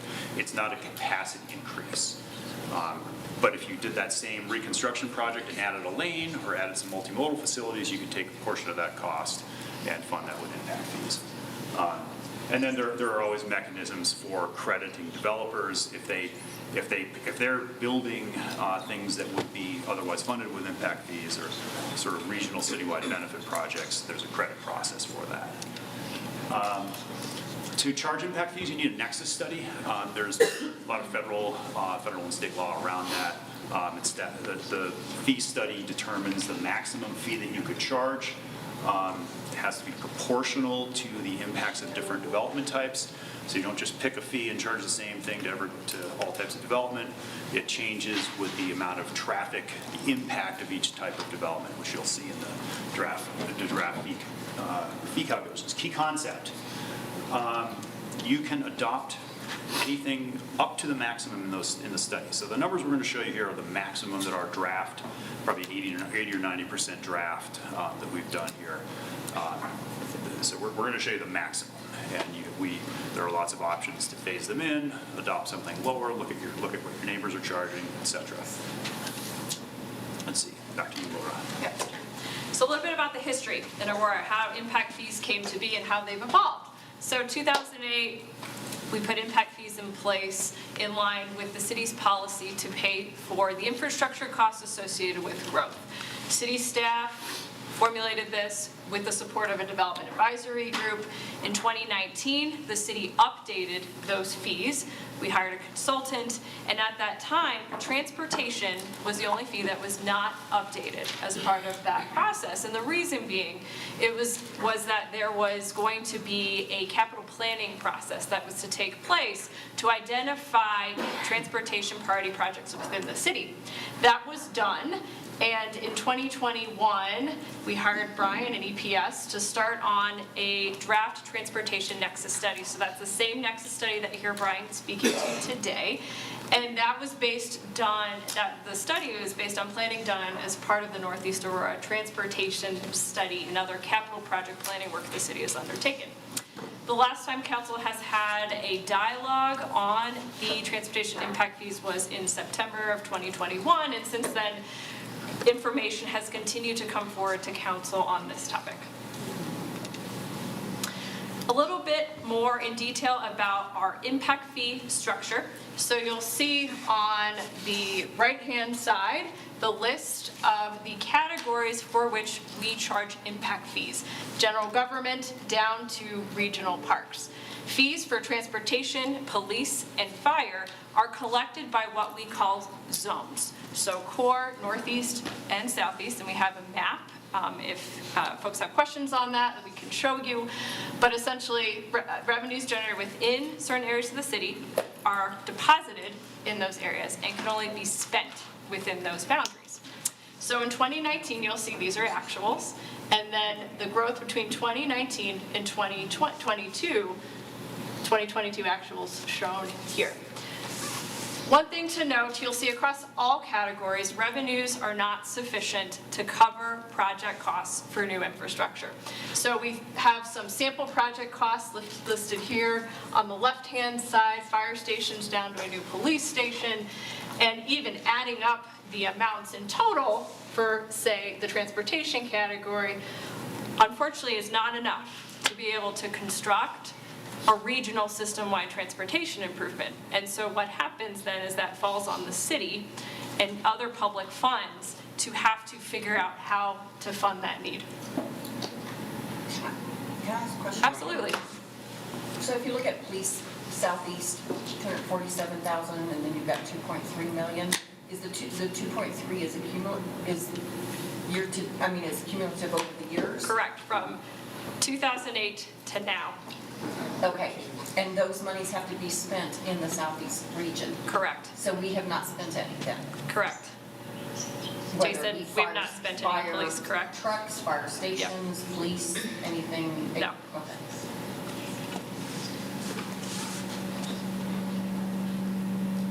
Where's that money? Capital projects, fund balance. Okay. Sitting. Yes. Still there? Okay. Absolutely still there. Yeah, and that's a really good segue to some of the issues we'll consider with the current zoning system. Yeah. And one thing to note too, you all would know, you would see that in the budget as an appropriation. So whenever we touch these, you all would approve them. Just want to make that note. Okay. So touching on key policy matters, the mayor did touch on this in the beginning of the presentation. So all of those impact fee categories that you just saw are only charged on residential development. So single family homes, multifamily. The city does not charge on non-residential land uses, and that was the outcome of the 2008 conversations in the city about putting these impact fees in place. So this would be a new policy for the city. However, surrounding communities do charge all land uses, and Brian can get into the details around the equitability. Do you want to touch on that really quick?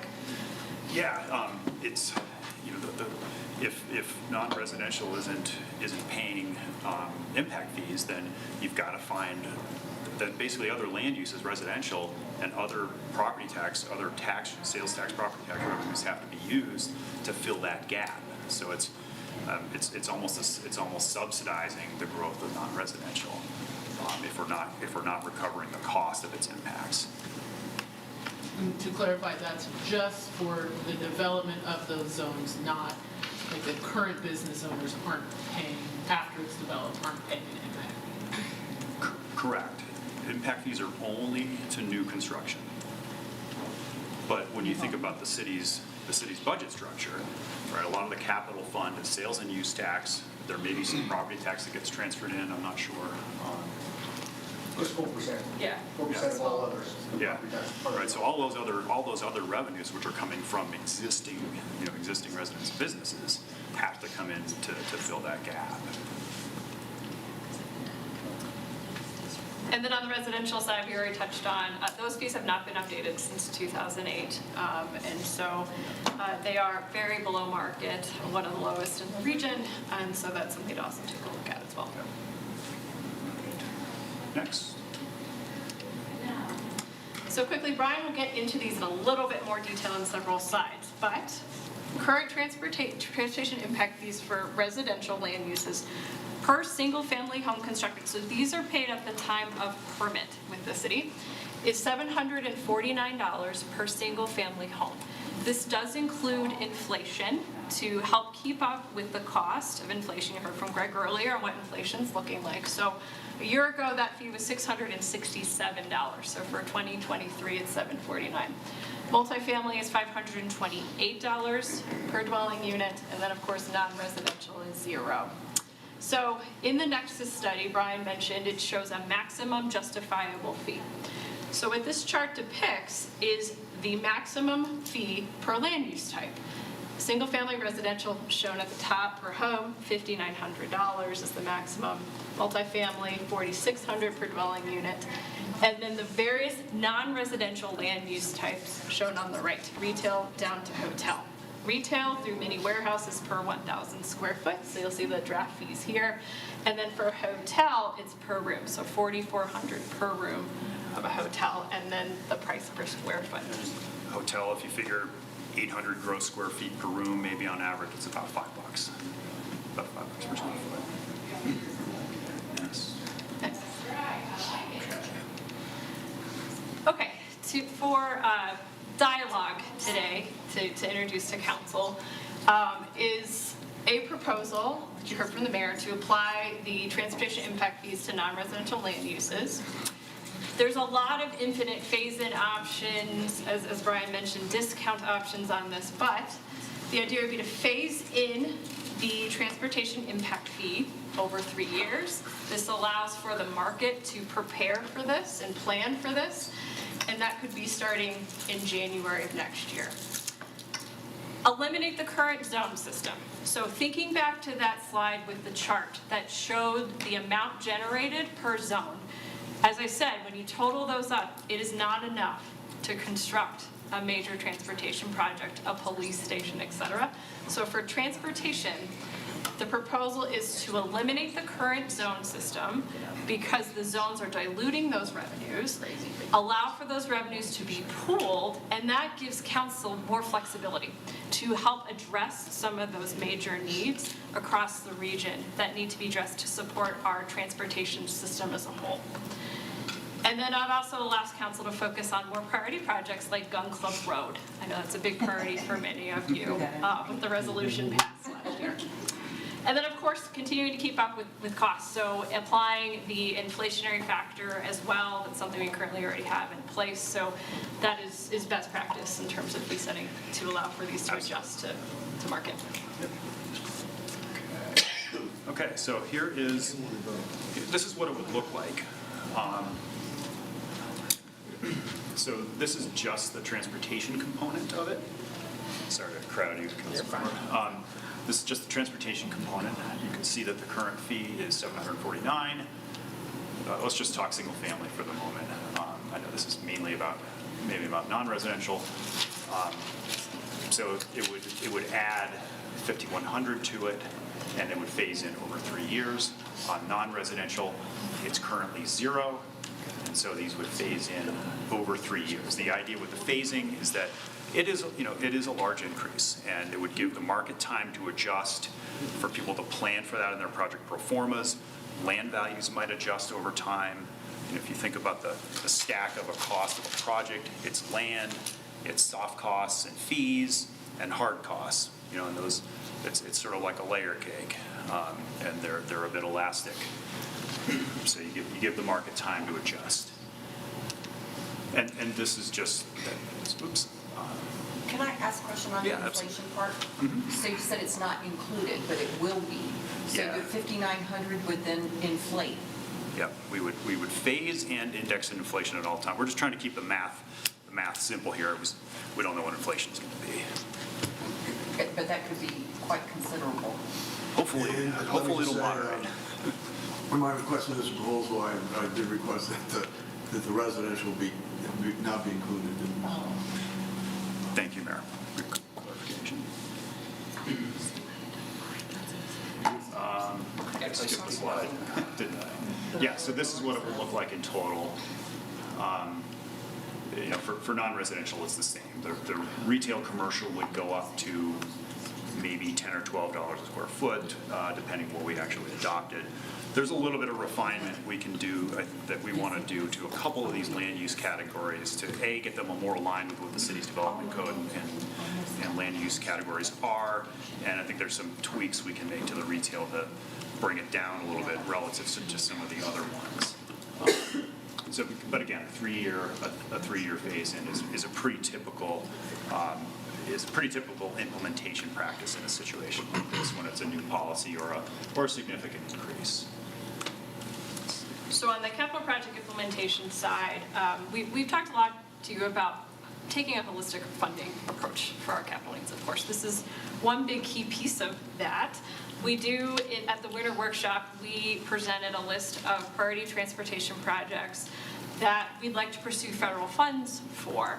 Obviously, if the city's not successful in those discretionary pursuits, these fall on the cost of the city to implement. So one thing of note, impact fees can actually be used for leverage. So we can use these as local match for aspects of these projects. Certainly, as Brian mentioned, the capacity piece of those, but helps us get farther in our grant pursuits. But these are just a flavor of some of those regional-wide system improvements that are priorities that are needed that these funds could help pay for. From a cost perspective, one lane of arterial road currently costs $3 million per mile. One lane, 1 mile. So taking the fees at the maximum level that you saw, assuming $5 per square foot of the average impact fee here, it would take about 600,000 square feet of development to recover 1 mile. And for additional context, but over time, that adds up. Just looking backwards, the city, there's been a lot of non-residential development in the city. And just if you figured $5 a square foot as a typical average non-residential impact fee, 25 to 30 million square feet have been built in the city over about the last 10 million years. That's 5 times 30, 180. I'm an economist, I should be able to do math on the fly. 150 million or so, right? That's a lot of money. And looking forward, I think the city is very well poised to continue capturing a very large share of the non-residential market, especially in warehousing and distribution. If you've driven out on East I-70 recently, there is new stuff going up out there. Very, very large buildings. I think the Fitzsimmons area is going to continue to grow and redevelop, and there are a lot of transportation needs. So there's a lot of development potential. I think the city's going to continue to compete well, more and more so as other communities are more and more land constrained, as water becomes more and more scarce. I think there's a very positive outlook for the city, and then the impact fees become an important part of being able to serve that demand and maintain your economic growth. And then last to touch financing districts, we have ARDA, we have SORIA. So currently we have a development agreement with ARDA that allows them to retain the fees generated within their district that are then used towards their project plan, which does include a lot of regional transportation improvements and build out. For SORIA, this is more of a proposal, just for everyone's knowledge, SORIA does include Gun Club Road as part of their project plan. They could also retain the transportation impact fees generated within their boundary to help leverage and utilize to partner with the city on implementation of their priority projects, which, as I said, includes Gun Club Road as well. Absolutely. I mean, I've brought this a million times when we talk about transportation impact fees. So residents, I would say, majority in Ward 6 that are in fairly new developments are paying into SORIA with a mill levy that ratchets is up over time from 1 mill to 5 mills and so forth. So they have, like you said, Aurora Parkway, Gun Club Road prioritized for that regional connection that hasn't been able to happen because developers are responsible, obviously, for internal infrastructure and sometimes adjacent lanes and so forth. So they don't currently have the funding to complete those projects that, some of them monies have gone into design. Would they be, when you say retain the fees, I'm concerned about double taxation so that, they're paying the mill levy and then they would pay the impact fee. So are you saying you would structure it so that their monies stay within their district but then could still do a match for a bigger project? Yeah, we would need to enter into an agreement with them, but essentially they could retain it and utilize those revenues to pledge for bonding to help finance their project plan improvements. And the fees would only be on new development that is permitted after the fee is implemented. So the residents that are currently there would not pay this fee. Right, but the new ones would still pay SORIA plus the impact. Okay.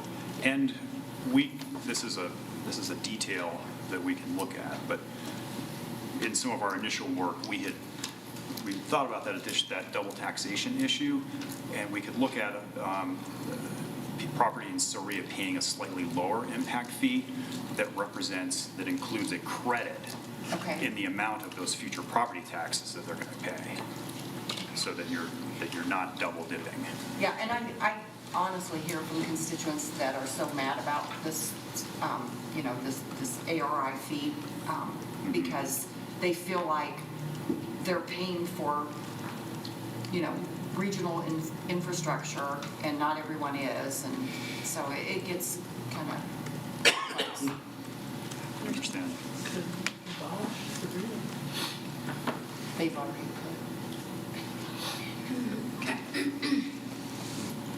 Okay. We've got a little bit of information on some comparison communities. I know that several council members asked for more information on a broader list of communities. Maybe I'll start with that. I don't have we don't have it ready for a slide, but up and down the Front Range and throughout the U.S., mainly in growing areas, the South, Southwest, California might be a little bit of a bad word.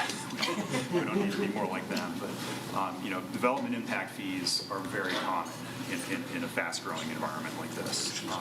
So it's not like when national developers come to build in Aurora, they're going to say, "Oh my God, watch out for the impact fees." They're used to it. They see it throughout the country, and we're not the only city in Colorado that would be charging this, especially on non-residential. Some of the communities that don't, there are a few communities that kind of stand out that don't charge them, and I'm not sure that you're necessarily competitive with them. Westminster does not, Broomfield does not. I don't remember those other. Centennial, North Glen, Thornton do not. But some of the other. Sorry? Parker has a, Parker has a development excise tax that functions very similarly, and I think it's it works out to about $10,000 per home. But that was a voter approved. Or they did it before 1993. I think it was voter approved. They did something kind of interesting. I don't totally know why they did it this way, but they did an impact fee study like we did, that calculated the fees for residential and non-residential, and then they presented to the voters an option of implementing a development excise tax in the roughly the same amount, or imposing impact fees. And the voters approved the development excise tax. It's the same thing, is it? It's a little bit different. It's kind of fee versus tax, right? The fee you could. Right, but well, I think But that fees can go up. fees can be acted upon unilaterally, but they have to be for a specific purpose. Correct. Whereas a tax goes into the general fund, and so it's kind of an odd. I speculate that they opted for the excise tax because it's a little bit more flexible in how they can spend it. You could spend it on more maintenance projects, Sure. and be able to shift those priorities around year to year as you need to. Oh, so they can spend it on maintenance? Yeah. Sure, they can spend it on anything that goes in the general fund. From an implementation perspective, the biggest difference is that as a tax, it has to go to a vote. A fee can be implemented by ordinance. Okay. So this just looks at the non-residential retail commercial fee. That tends to be the one that a lot of developers and economic developers are most interested in. This is per 1,000 square feet. If you just substitute the comma for a decimal place, the 12,700 would be about $12.70 a square foot on retail commercial. Again, these are the maximum. Castle Rock has discounted their non-residential fees significantly to incentivize retail and commercial development, so that they then have to kind of backfill with other revenue sources to do that. Brighton's fees are expected to go up significantly. These are the new proposed ones that are going to ordinance probably this spring.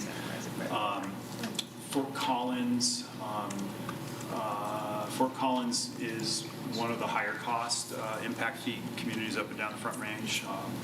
Their total is about $12,700. One thing that this suggests to me is that if the city wanted to, at some point in the future, come back and impose and charge impact fees on the other categories, we might want to give the transportation a little bit of a haircut to give it a little bit of room, so that if those other fee components came in, you would be better positioned to be similar to some of these other communities. Can I ask a question real quick? Sure. Was Colorado Springs pushed down out of the municipal average because it would have dropped the number even more? Because they're not down. I put it there because it's an old fee program. I don't think they've updated them in a long time, and they also passed I think a 1/4-cent capital sales tax. But that's their fees, right? That are their fees, so it would, lower the average. It would lower the average. average. Yeah, we can put it back up in there. Yeah. It was not trying to hide things, but I tried to look for communities that had more up-to-date fee programs. And then the counties just have a different level of service. I mean, their transportation needs are different. Their road standards aren't as rigorous and complete as what the city of Aurora provides. So that's the retail. On the industrial warehouse, these draft fees would be more, I think a lot more consistent with some of the other communities around, as you can see. There are options. There's, we can look at a number of kind of policy discount options to get them more consistent. You can use incentives if there are particular retail commercial projects that the city really wants to bring in. You have other incentive tools you can use to do that. I would just, my caution is on that. You don't want to use incentives on every single case, because then it sort of dilutes the impact fees. It really needs to be something unique that's bringing net new economic activity to the city. Let's see. And I think that's it. We're going to skip over the residential. Yes. I was just kind of doing the math. You look at Dan Green out there with JAG. He's building like 3 million square feet of office warehouse space. So 12,700 times. Let's look at the warehouse and industrial fee. Okay. Per 1,000. So $1.10 a square foot. Oh, $1.10 a square feet. Yeah. Okay. Gotcha. Okay, the other number. Further questions of staff? Oh, well, Councilmember Bergen. are we we decide on this today? Oh, We've already decided. I might make one other quick.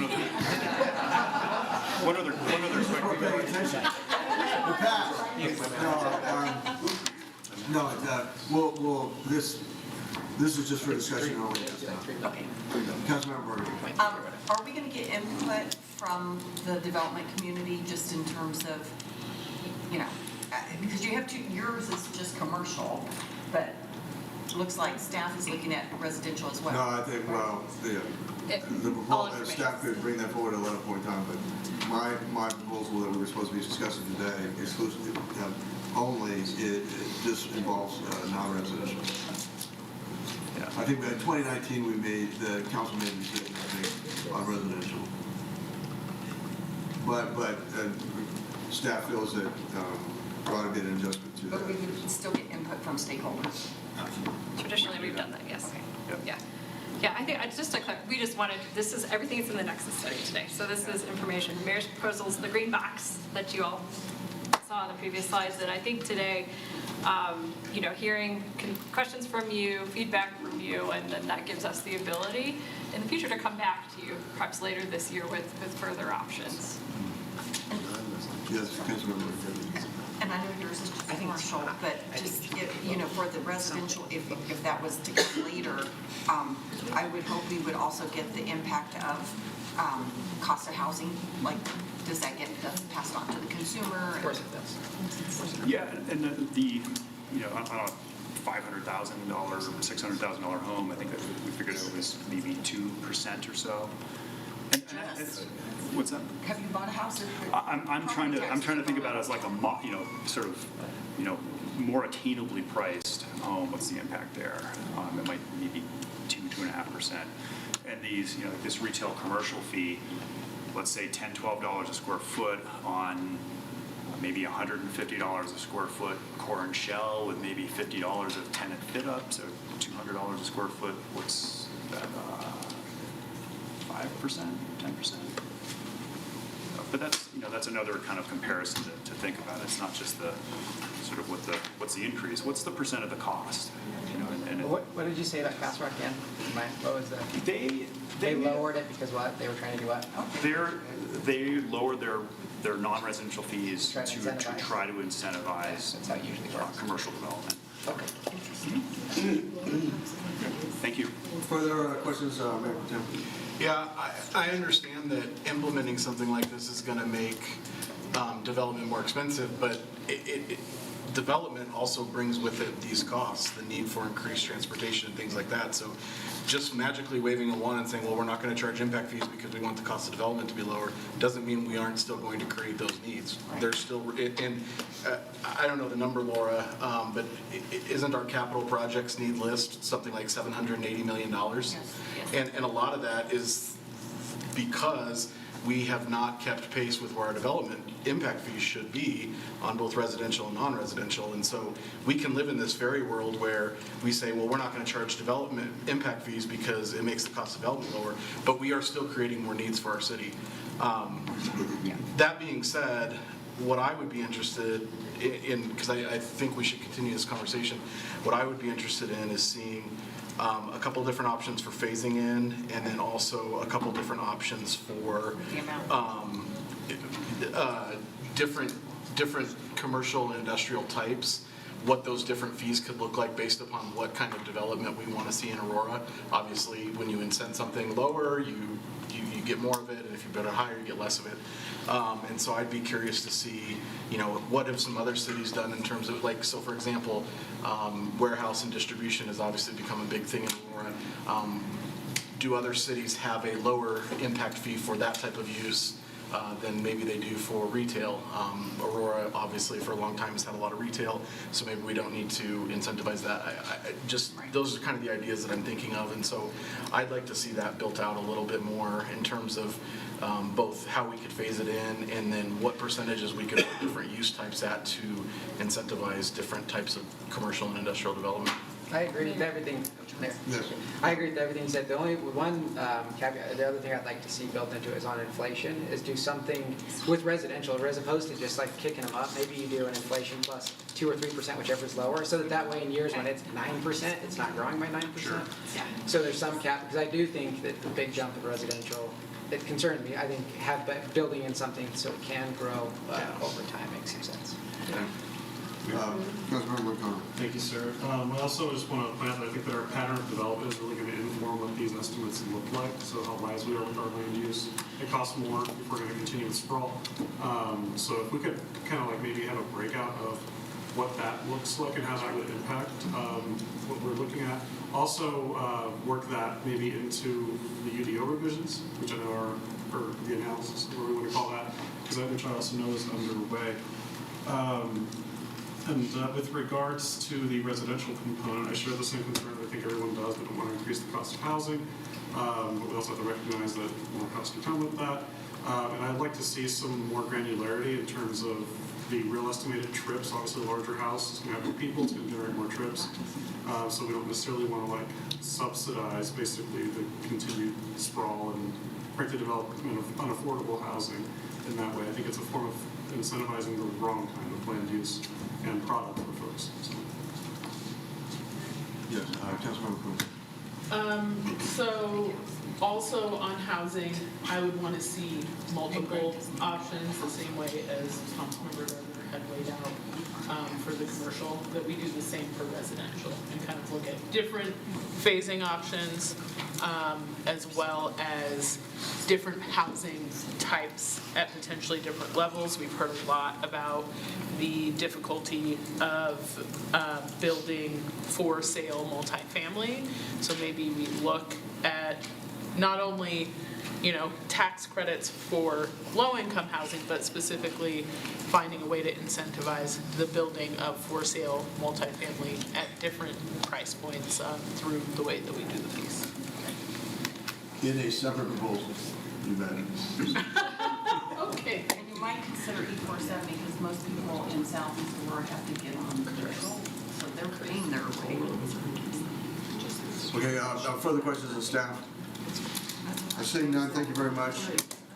We will recess until noon, so if you're working lunch, and just you can munch while we're going through arts and entertainment venue, council discussion.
Phoenix. I mean, it just depends on if Kevin Durant decides to be like the, the player he could be. I've been impressed with places. I mean, I don't have any desire to play. I know he's in his 20s, so I'll bet right now. Arts and Entertainment Venue Council discussion. Mayor Pro Tem, why don't you kick it off? Thank you, Mayor. Yeah, so we contracted with a couple of outside groups that have gone through kind of the stakeholder engagement process on the topic of an arts and entertainment venue. And I think today we're going to have a presentation, a recap on kind of what the process has been up until now, and then I think some recommendations for some next steps. So, Laura. Great. Good afternoon, Laura Perry, Deputy City Manager. So as Mayor Pro Tem Gardner mentioned, in November of last year, Council unanimously approved moving forward with a study on a new arts and entertainment venue in the city of Aurora. And that study was proposed to be conducted in a phased manner. Phase 1 being what we've deemed the alignment phase.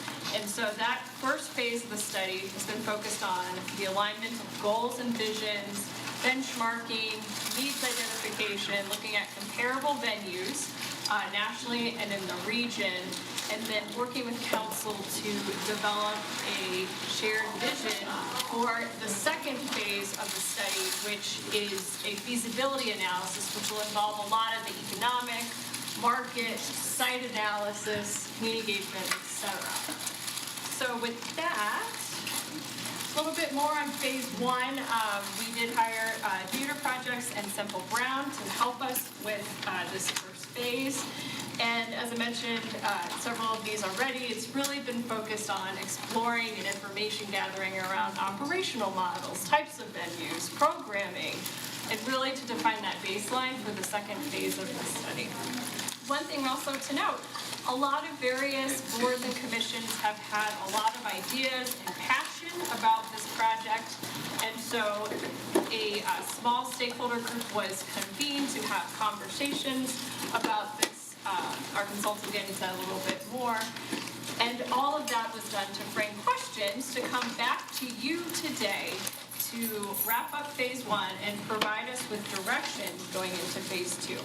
So quickly to introduce our consultants today, we're joined by Jenna Bueller with the Theater Projects. Jenna has over 20 years of experience in event production, venue management, operational logistics, festival and program management, and relationship building for critical partnerships. She was the former executive and artistic director of the Wheeler Opera House in Aspen. And then Mr. Chris Wyman with Semple Brown. He's a senior arts executive and consultant who specializes in the development of facilities across the nation and has been working for over 30 years. He's a local legend in the venue design world and has worked on numerous design projects in the Denver Performing Arts Complex. So with that, I will hand it to Jenna. Perfect. Hello, everyone. So we want to run through a few things for today's agenda, again, as a part of really this informational process to lead you into some of the discussion that will follow. So we want to touch a bit more on just sort of this investigatory process that led us to this stakeholder alignment. We'll talk quickly about our process to date. We'll do a quick review of informational data. There was more information in your packet that has been provided to you over the past few months, as well as our past council meeting that we had with you all. Stakeholder workshops and alignment outcome. I think this is a really important piece for us to touch in for you to know. And then questions for you all, and then we'll toss it back over to Laura to talk about some next steps. So here's our process to date. So because this is what we call like the pre-feasibility study work, right? We came to the table to say there's a lot of ideas about what the wants are. Let's find strategic alignment for those in order to help inform that process, looking at the market demographics here in Aurora, looking at what that future growth and demand is for all different types of arts and entertainment and culture were important to us. We specifically looked at those numbers that you've seen about the demand and the spending potential of all different types of arts and entertainment. We did a venue and programming inventory, really saying what's the competitive set out there already that a new facility would need to either compete with or try to fill in a specific gap. We tossed out a target there of 225 to 4,000, just to say there's a big range of ideas, so let's see really fully what the true picture is of what is out there. We also threw, at the request of council, Fiddler's Green in there, which is 17,000 plus seats, right? But wanted to sort of say, if we would look at this within a driving distance, what would that become? So all of that data you've seen, we then came in front of you, my colleague Ashley did along with Chris, for that study session in March to review that data. Then we hosted a Colorado nonprofit and municipal venue operator expert panel. Again, as a part of the opportunity to say, let's inform these stakeholders on what the opportunities are there. Hearing specifically from the folks who are running these facilities in Colorado was really important to us for that process. There were a lot of questions about, well, what does a municipal performing arts center specifically mean? What would that be? Is that what we're even looking for? So we had basically a full day session there to dig into those pieces. We did a stakeholder workshop then as follow-up to that, where we were able to answer more questions, dig into more ideas. And then we had our final stakeholder alignment session, which was really great to come out of, because when we started the process, there were a lot of ideas everywhere, a lot of competing ideas, and a lot of questions of not even necessarily knowing how to identify what the want was. At the end of that, we were able to find alignment, and that was sort of the exciting part of our process that brings us here today. So here is who came to the stakeholder sessions from Aurora. In this room, which was fantastic. So we had everyone here, as you can see. And then what we wanted to do is start looking at defining the types of venue sizes and costs. So I'll take this over to Chris real quick to walk you through some of these pieces. as Jenna indicated, one of the primary tasks here was to follow up the question of, is an arts and entertainment venue in Aurora feasible? Because from our standpoint, the follow-up question to that is always, well, what kind of arts and entertainment venue? So you can see here that we ran considerations through a 750-seat performing arts center, PAC in our world, 750-seat flat floor that might be just as good for commercial concerts as for events, dining events, those kinds of things. A 2,000-seat performing arts center, a 3,000-seat arena, and a 7,500-seat amphitheater. You can see that each of those project types can vary significantly in terms of scale, depending on the additional facilities like education studios, rehearsal spaces, administrative offices, shops, those kinds of things. And we've just tried to provide some order of magnitude in terms of a cost range for each of those kinds of facilities. They're all substantial investments. And I think it's fair to say, even if they are commercially developed, they expect government participation in either incentives to build them or incentives to operate them. We can't put a single one in front of you that the community hasn't helped to pay for in some way, shape, or form. So that was the range of discussion that we were talking about, and the representatives on our expert panel represented some combination of all of these. Yep. Just the minimum maximum cost range? Yep. How was that determined? So that's related to the size range in terms of how large a facility. So over on the 7,500 seat amphitheater could be as tightly Smaller. Yep. The scale of facility. Okay, thank you. Yep. And then just to note too, those costs are really just based off of a per square foot of the construction only, right? So that has nothing to do with your design costs, the site acquisition, anything else that comes into it. This is sort of your base construction cost in today's dollars, and then looking at all the project costs that would go on top of that, so. Yep. Okay.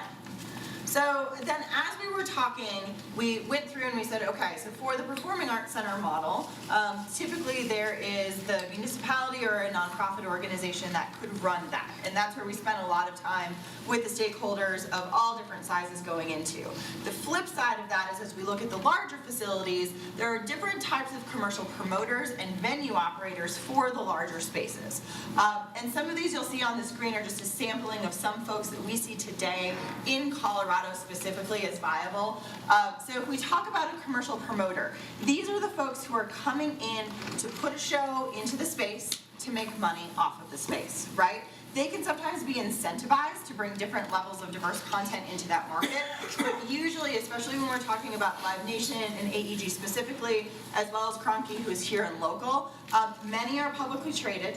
Many have shareholders who are focused with them on how much money they're making. So their goal is to come into these facilities, rent them, put on a show, make the money, move off to do something else, right? They're really concerned with that experience in that day and how that's coming in. That's who we classify as the commercial promoters. We see Live Nation and AEG and KSE being very successful across a lot of different sizes and ranges of venues here in Colorado today. If we look at the Red Rocks model over in Morrison, that is a shared agreement between Live Nation and AEG. They don't control either of those spaces. Yeah, let's talk about that. So in each of these cases, these companies fulfill both of these roles. In some cases, they control and manage a venue. Mission Ballroom is a venue that AEG controls. They lease it from a developer. Live Nation doesn't get to put any programming there. At Red Rocks, because that is a city and county of Denver park, none of these organizations are the home team. They compete for dates, and the contract that Denver has structured provides an incentive that says, Live Nation, the more shows you bring us, the cheaper your rent gets. You get an incentive back once you hit certain thresholds.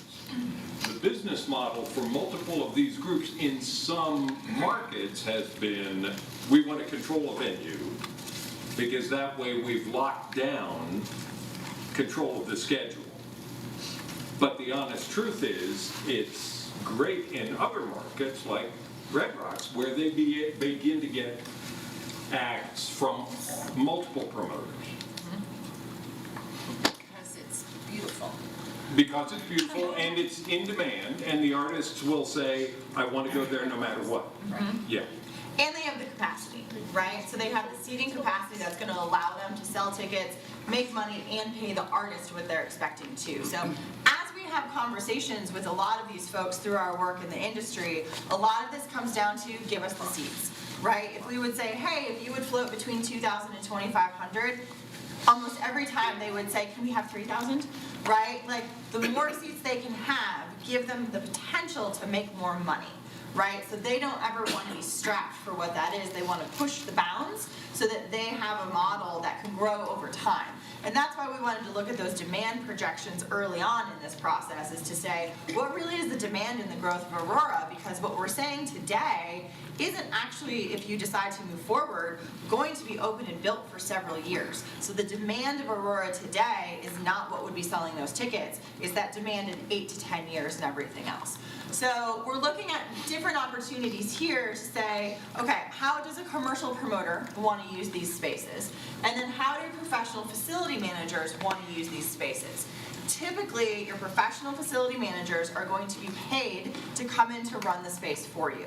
So that's usually an expenses plus fee model, and that ranges depending on how competitive the venue is, how much they want to, usually in an RFP process, be competitive to get the deal done, and what that competitive market is, right? If we look at Aurora, because of the proximity to Denver and the proximity to a lot of different competitive music venues, that would be the question that comes up in later feasibility once you decide what to move forward with, is what's the right fit of venue operator model, and do you want a professional facility manager who is also a commercial promoter and can do it all? Or do you want a professional facility manager who is going to open up the doors and say, hey, everybody can come in here? So in the same way that the city of Denver has done this with Red Rocks to say, we'll incentivize you the more you do here, the more we'll lower your rate, but we're not giving you this venue on its own, right? Those are questions that will eventually come, and a lot of that is gonna come down to the size of what's there.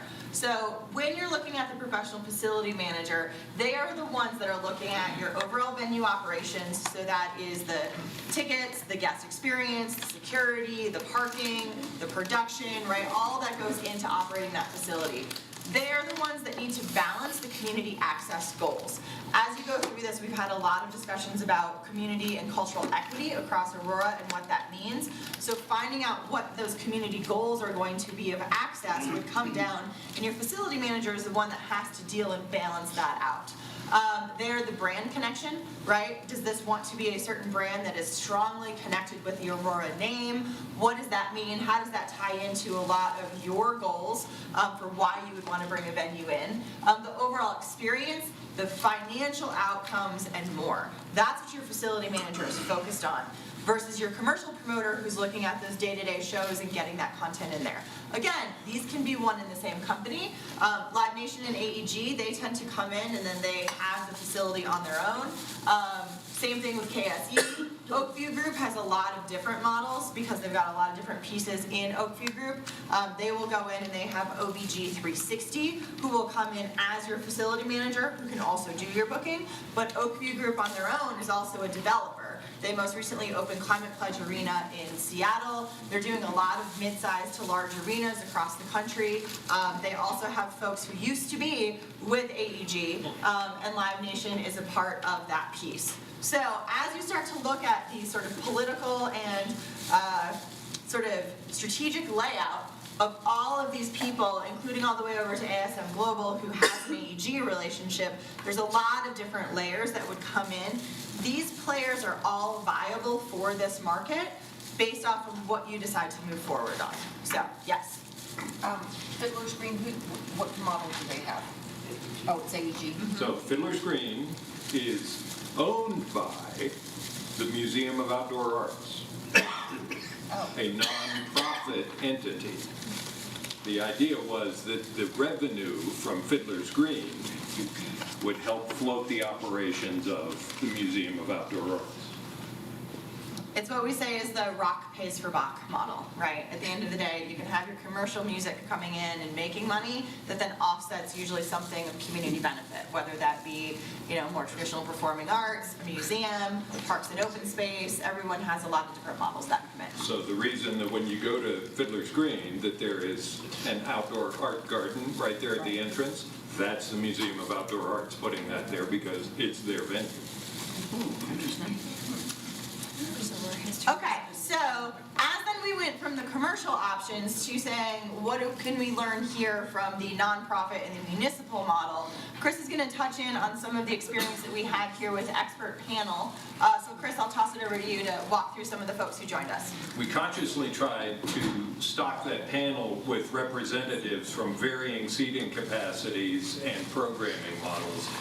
Carrie Glassburn, Director of Culture for Town of Parker with the Pace Center, there's 535 seats. Rita Summers at Lakewood Cultural Center, 320 seats, but also including their summer amphitheater out at their historic complex. Michael Stricker just has a new theater in North Glen of 335 seats. Dot Lishik from Colorado Springs has booked in both the Pikes Peak Center at 2,000 seats, but also the World Arena at 10,000 or 8,000.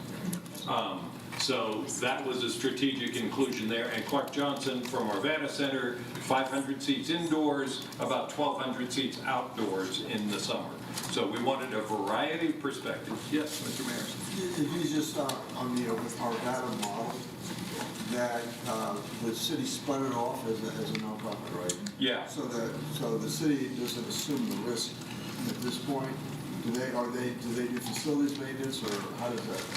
They still do capital maintenance, and they still make a significant contribution to the operation of the facility over time. What the transformation or the transition to nonprofit management has helped to do is to increase the amount of private dollars that the center has been able to raise, because they're no longer saying, hey, please give money to the city, but also also that they've been able to kind of stabilize and flatten the amount of city contribution.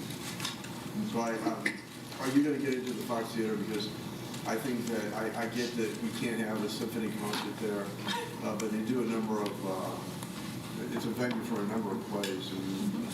Yeah. So broad variety of programming, you know, in each of these communities, there are expectations that local groups are given some access to the calendar, not so much at the World Arena, but DOT has always had a relationship with the Colorado Springs Philharmonic in terms of using the Pikes Peak Center.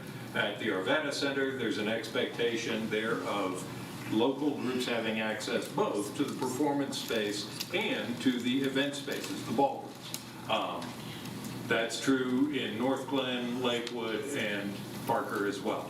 Parker, in terms of their musical theater programming, has found that they need to produce that themselves because they're not going to get touring programming coming off the road for 535 seats.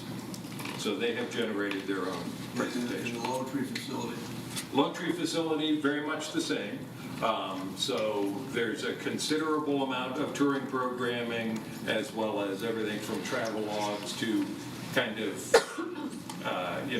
cabaret events. Has been a pretty significant amount of that. But they have a symphony orchestra that's local to Lone Tree, and that group expects dates on the calendar. And real quick, as quick follow-up, the reason that the director from Lone Tree is not included in this panel that we were put together is that there was a very recent transition of her happening to leave Lone Tree to go to Aspen, to take a job in Aspen that has been vacated. So all of that had happened, so we didn't feel that the new director coming into Lone Tree would be able to give the level of expertise that we needed, and Lisa Rigsby wasn't able to come down to Aspen to represent that. So otherwise, we would have also had Lone Tree in this expert panel, so. Doesn't Lone Tree have corporate sponsorships, or am I wrong? There is some level of corporate sponsorship in probably all, I mean, even in North Glen, certainly in Lakewood.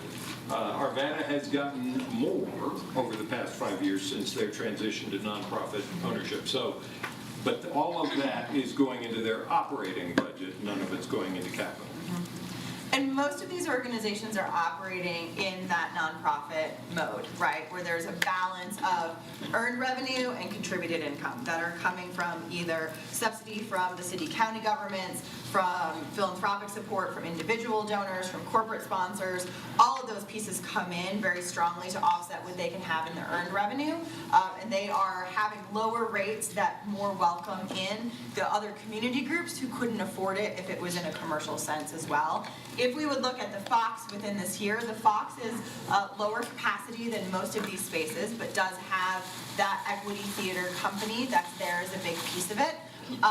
That is lower seats, right, and lower capacity. So trying to figure out that balance. That's something that as we looked at the inventory of what's available in Aurora, we were able to say, this is what you have taken care of already with the Fox, and what could happen within that sort of comes, and we'll get to that in a second. So, yes. Have any of these utilized the nonprofit malpractice for operation but for capital?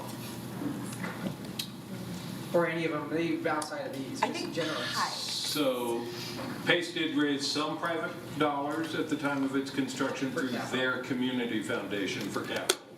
I'm not aware of, Lakewood built their municipal complex in an agreement with the developer for redevelopment of the entire, Belmar West area. So I'm not aware of any private philanthropy there. North Glen Arts does have a community foundation that raises money for public art and other things in the community, but less so for the capital. World Arena was pretty much entirely private fundraising to begin with, but then they said, you go operate based on what you can earn. And Arvada, as we talked about, represents an interesting hybrid because of having started out as a municipal entity and making the transition to a nonprofit. Councilmember Lawson.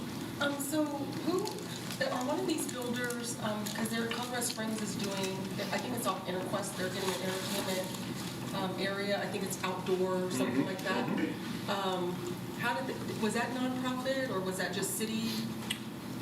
Do you want to? I was just curious because they're it's off in Quest. Yes, so we're talking about the Sunset Coliseum. Yes. Yes, so that's currently, I believe, developer-led, still in process with a local partnership. Okay. And then they're gonna have I believe still to be named, a commercial promoter coming in to run that out. And it's an outdoor amphitheater space. Okay. That's there, so, yeah. Yeah, and that is one of those that as we began this process is still, by the time we were doing this, they didn't even have their approvals. Now I believe they have some of their approvals moving forward. Okay.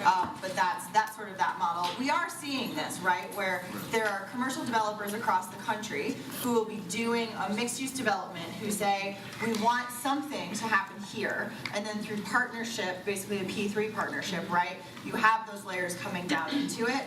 And that's always something interesting. It comes down to what's the ongoing subsidy that's going to be required for maintenance and upkeep and operations.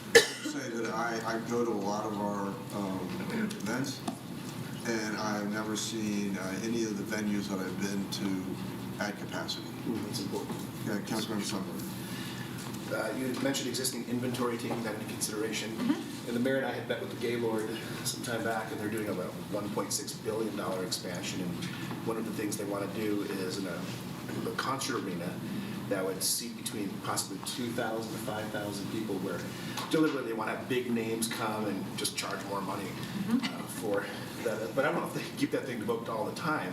So that might be something to consider, is communicating with the Gaylord about when that's completed and what the programming will be and what stay filled.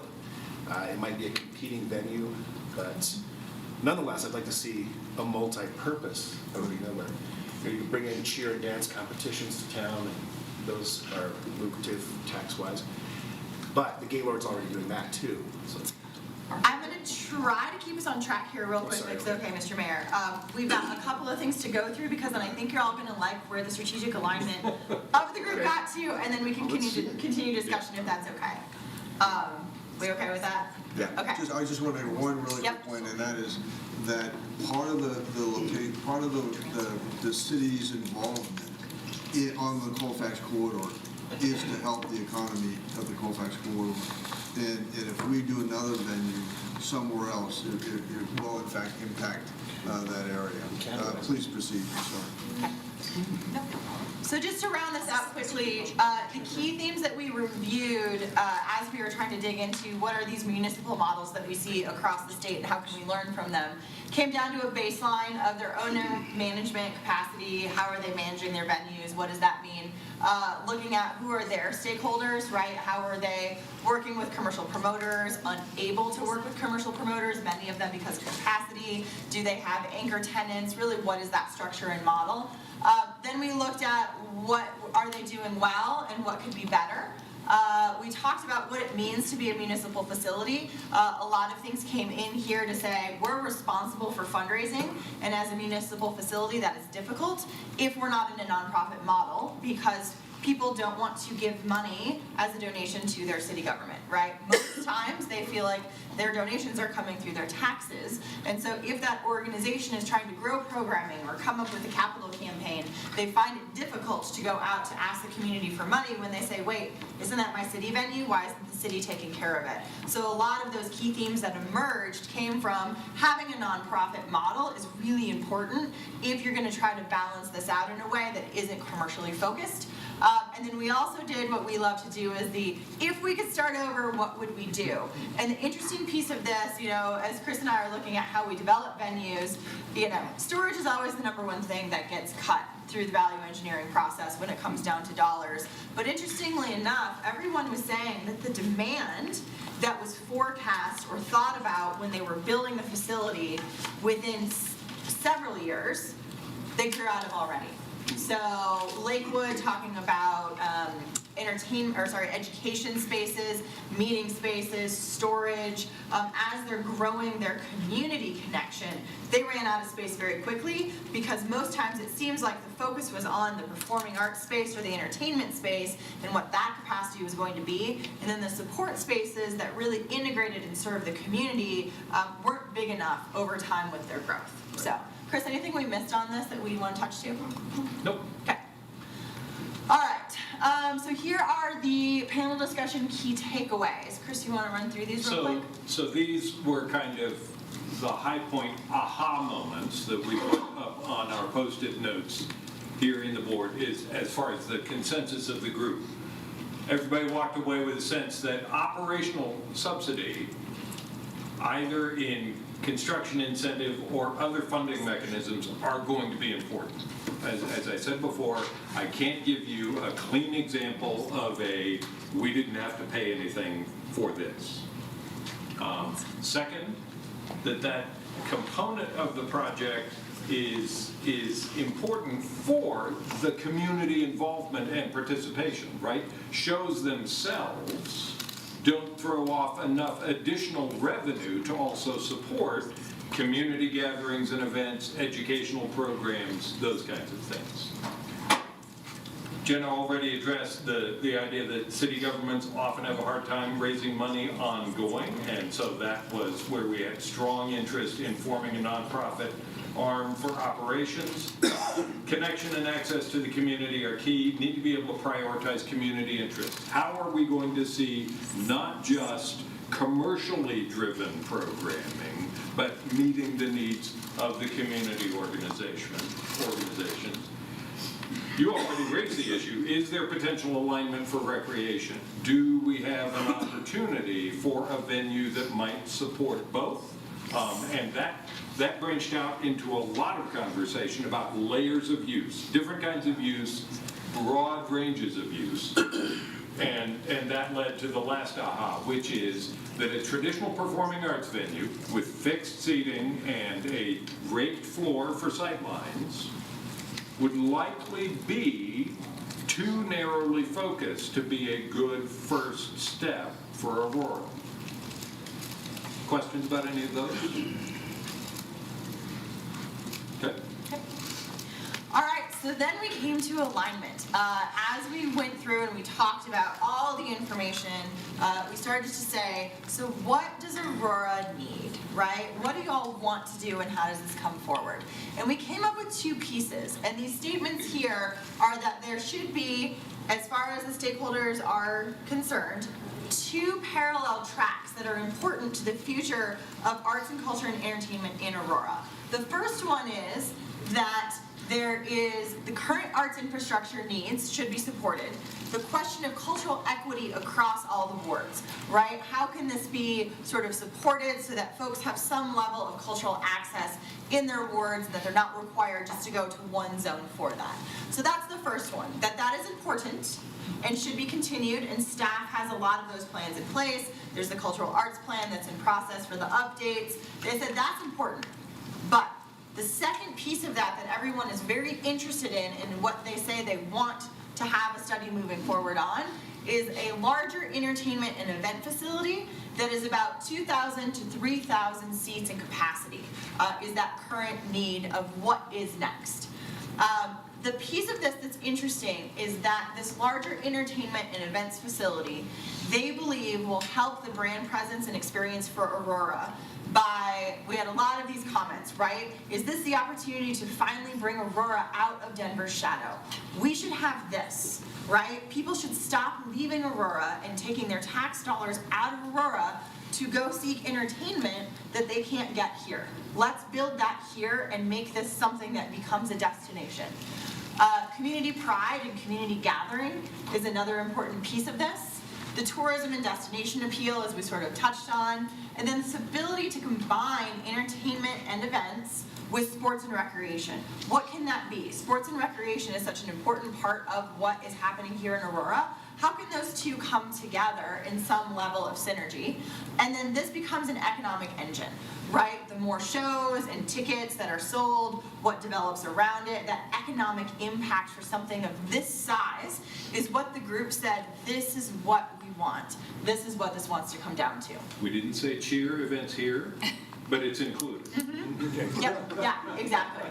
Well, and it's interesting too, right? Entertainment, events, the flat floor opportunity for events, whether that be a cheer competition or it is a corporate group coming in to do that level of event, trade shows, gem shows, right? All of these things that are possible in sort of that configuration, but then also saying, can it be flexible with sports? What does that mean? What's that mean? And how does that tie in just with outdoor recreation? Chris and I were sort of just vamping on ideas to say, well, what if this was an indoor-outdoor space, right? What if there was opportunity that you had your box of 3,000 seat capacity, but then there was a big bay that opened, and in the summer it went out into an amphitheater space that maybe even gave you more configurations, right? Like, what are those? Those are all the interesting things that can come down through a feasibility study if you decide to move forward saying, is a large entertainment and event facility of this size feasible? But the entire group, and I know there are some members of that group who are here, felt really excited about these two pieces, saying, let's focus on supporting our cultural infrastructure that's here, with the People's Building, with the Fox, with all these programs that are going, the needs for dance studios and all of that. Let's keep focusing on that, but let's also say something that focuses on this larger statement of we are Aurora and this is what this means, comes into play, and everyone walked out of those sessions very aligned, which is not where we started, so I think that's very exciting. Yeah. So this not only tees up the potential for further study in a very targeted way, but also gives you some steps to be able to take and consider in terms of visiting facilities in the region. So we talked about Magnus Arena as an example of exactly this kind of thing. Colorado College has just built the Robeson Arena on their campus, conveniently also close to downtown in Colorado Springs. So there are spaces close by to go visit and look at and talk with them about their operations. The interesting piece of this also ties into, there's not necessarily a sports team who is here that says necessitates arena, right? But being able to start with this base of saying, okay, we think these are the 4 buckets of things that could happen in this level of space, that's enough to lead you into study to say what it is, right? If there's a sports team that's thinking about coming here, no matter what it would be, this is that time that they would pop up and say, oh, we also have that need, right? So again, this was just aligning on what the want is for something that focuses on these two pieces. So any questions with this? Let me also clarify, there's been a recent article in the New York Times about this scale of facility specifically for performances, and they spent a lot of time talking about the Mission Ballroom. Obviously, one of the questions in a feasibility phase is to look at, do you build that kind of venue, or is it more of an arena type of venue that can also do sports and recreation? Just a quick question. Councilmember Sundberg raised what the Gaylord is, and I got briefed on it as well, what they're looking at in terms of having a performance venue. Obviously, we would have to configure that into whatever we do, because it would certainly draw demand in a different direction. Exactly. Yeah. And I think depending on timing of that, we would probably recommend, if there's the sort of the Gaylord might be thinking about this, or depending on what that is, to get that established and then follow up with feasibility, right? Because that's going to be the thing that's going to pop out with feasibility is, what is the unknowns of what we don't know right now, right? The early work that we did said, here's the venue inventory that exists today, but what are all those new things that are popping up, and how do you all strategically decide what to move forward with and when, so that you have the right information and you don't get too far down feasibility and then find out about something. So. Mayor. Yes. If you haven't seen a nearing venue at capacity, you clearly weren't at the Backstreet Boys concert with me last summer at Fiddler's. It was 18,000 at capacity for the Backstreet Boys concert last summer. You weren't there. You weren't there. Call me next time. I will call you. I'm sure I'll fit right in. You can come with me. You can come with me, Mayor. That made me nervous. So my concern, location is important, but also demographics are important, and like who can support whatever this is. We keep saying we don't want to compete with Denver, but Denver is literally next door to part of Aurora, and so I think if you're gonna put something, you don't want it right next to Denver, because if I'm gonna drive I might as well just go ahead and keep on going to Denver and go to the, you know, the Pepsi Center and to the whatever. Sure.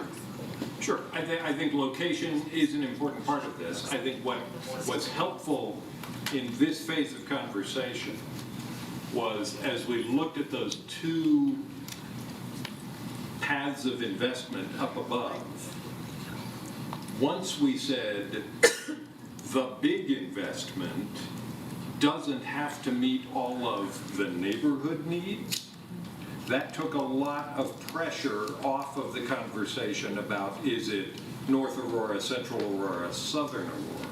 Because the first path of investment actually can spread those relatively strategic and targeted spends around the community. Also because hardly anybody is going to come to the 3,000-seat arena for dance classes, right? Let's separate those audiences and those activities.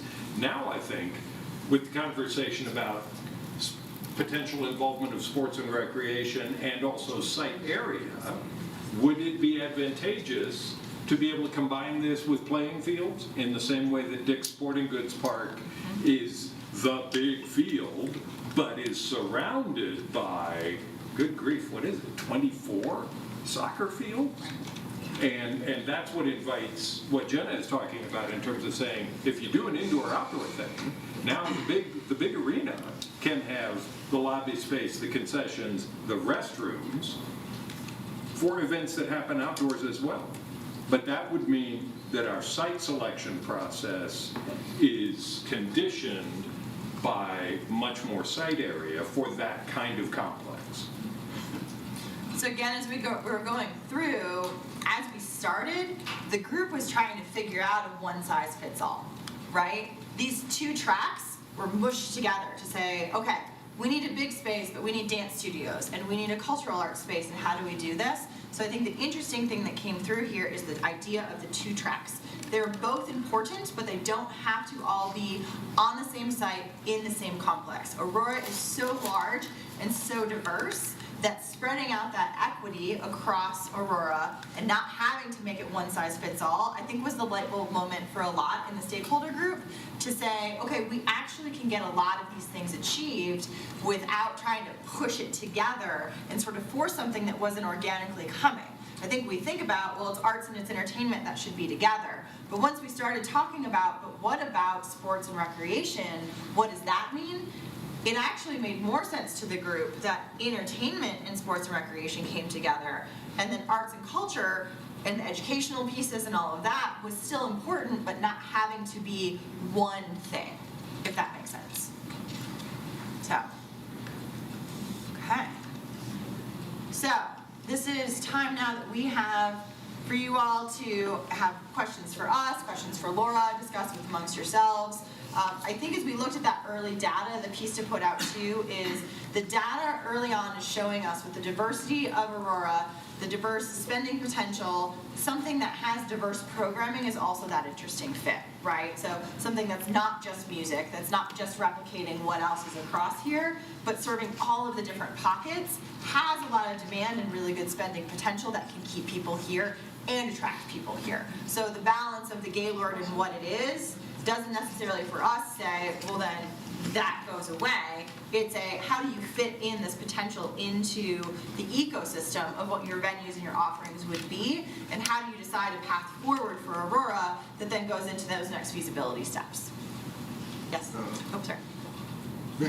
Thank you, Mayor. So to make sure I understand, what I'm hearing is the recommendation or the thought process is to continue to study a 2,000 to 3,000 seat facility that is multi-use, that covers arts, sports, recreation, kind of all of the above. Mm-hmm. Yeah, and why I think something like that is worthwhile, because there's been several other facilities mentioned as we've kind of talked, either from council members or during the presentation, but a facility like that is unique in the metro area, and I think that's a key differentiator. it is no secret that residents from Aurora go to other cities to either see shows or sports or all of the above. And so it would hold that if we have something unique, the same people, they're going to come from other cities into Aurora. And so if we have a facility in that range that can compete for a variety of performing arts acts or sports or things, and there's not a similar sized facility, we aren't competing against Pepsi Center or even the Fox Theater here in Aurora or the Lone Tree, all these other facilities. We are a unique facility, and I think that's what makes this a good idea, because it doesn't really matter about those other facilities because this would be something unique, and so we aren't competing. Right. Because the type of show that you put in the Fox isn't going in a 3,000 seat theater, just like the type of show that you have in Ball Arena is also not going in a 3. So it's an entirely different market. Yeah. I mean, is that kind of how that works? I think that's very true. I mean, there is a lot of programming going into facilities of that scale and size. There's also a lot that a facility of that scale and size can do for the community. What we haven't even touched on in this too is esports, right? Gaming is coming up. There was for a while a big focus on let's make venues that are specific to gaming, and then they realized that's a lot to have to fill all the time. But to be able to have the infrastructure and the ability to have people in, there are regional esports events all the way up to national and worldwide that draw people in that this type of venue could also host and be feasible. So. Need a really good cable connection. Don't you have to still look at whatever you're looking at it being able to sustain money-wise? I mean, if you want to be unique and you don't want to have maybe the music venues that everybody else has or whatever, but at some point, what are you charging? Because if it's all very low cost, you're not going to make money based off of the investment that you had to put into it and the operations. So there's also has to be a balance there that you're able to actually, make money or break even. We're going to end up upside down. Yeah. So that's a component of the next phase, should you decide to move forward with that, to give you some tangible information in terms of how many events are we talking about, what's reasonable to expect in terms of ticket prices. Not everything, hardly anything, is going to be available for free, right? Because it costs money to keep the facility going. Mayor? No, Thank you. So I think on that note, though, there are some things that community has communicated they want. You were talking about the community gathering, so high school graduations are a big thing. People do not want our high school graduations to happen at DU anymore. And we cannot charge our high schools as much as we would charge a professional event. So presumably that's also part of that calculation and presentation you give us is how do we have enough coming in from these other uses that we enable that type. But you would make money off that. Some, but not like as much. I think that argues to the point about the nonprofit. When you look at, say, the operating budget's $500,000 a year or whatever, you'd have so much from ticket sales, so much from the city potentially, and then so much from private donations to make it whole, so that you could charge the schools nothing or some programs. Or less. You're losing, but overall you're covering those costs. And that's the difference in point of view between the facility managers that Jenna talked about, who has an obligation to you all, a contract with you all, so that you can say, wait a second, I thought there was going to be this number of graduations, that kind of thing. And a promoter who just comes in and says, this one night, I want to squeeze Aurora for everything I can get. So what you'll want with this feasibility analysis is a business plan that gives you the revenue and the expense models. That says, based off of what we see as feasible and what the need is, right? Right now we're talking about alignment on the want. The feasibility study will help you really hone in on what is the need, how does that tie into a business plan, what does that mean for the ongoing operations and subsidy, who are the players, where's the money coming from, right? So then that's your opportunity to say, our vision is that there is a balance of community access and affordability for the community, and then this level of entertainment and sports and recreation, right? You'll come up with basically a model of what that balance is, and then each of those will have revenue models, so that then you can say, here's where our targets are going to be. Do we have enough community need that can pay this much money?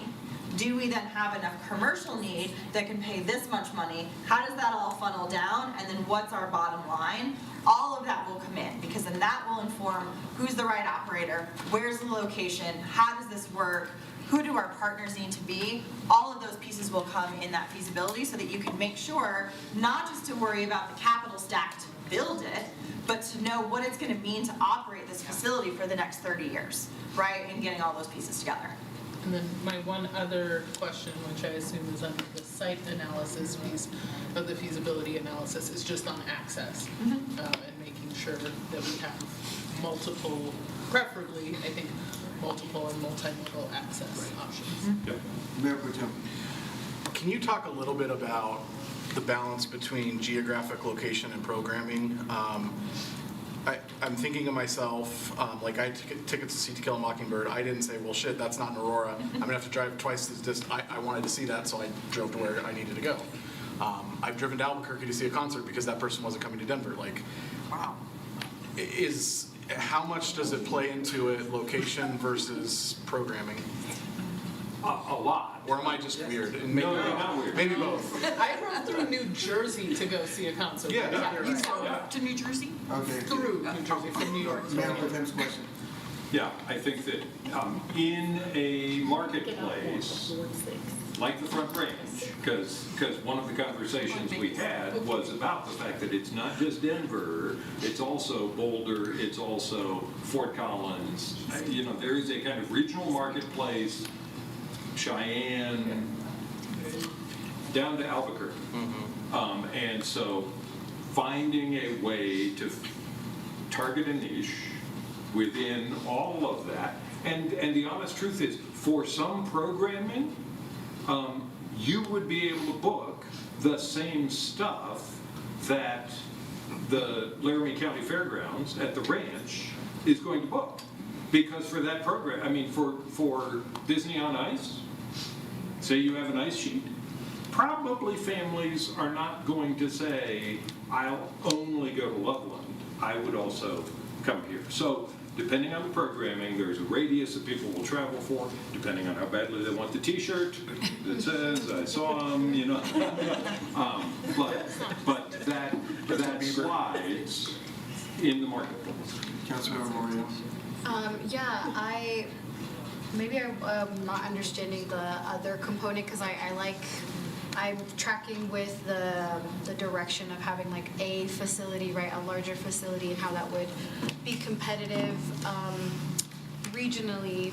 But I also saw, you know, the first recommendation, or first, you know, about kind of the within the city, The making distributed sure. assets, yeah. What is that? Is that covered in the feasibility study that you're mentioning, or what does that specifically look like? If you could add some more color to that conversation. Our understanding is that that's going to be handled separately within the city's capital planning process. And the cultural affairs. Is that fair, Laura? Yeah, so some of this is already in our capital improvement master plan. We have some of these assets already as a need documented. So it would be a capital planning process with council to talk about, okay, how do we spread access to these various amenities across the city and all the ports to build quality of life, destination development in the city of Aurora, and kind of capture the needs of the Fox, replacing the seats there, driving more foot traffic along Colfax, just as one example of many needs in the city across all the various ports. Further questions? I'm sorry. No further questions? Anything else? Jessica, the next question? Yeah, perfect. So today, what we're hoping to get from council is direction on this city council further support the study of a larger multi-purpose entertainment and events facility in that 2,000 to 3,000 seat capacity range that you heard Jenna and Chris talk about that came up through the stakeholder the alignment process in phase 1. Is there opposition to doing more research? Seeing none, then that's the direction. Okay, and then the next one, on the other, across all the various boards, the capital planning piece.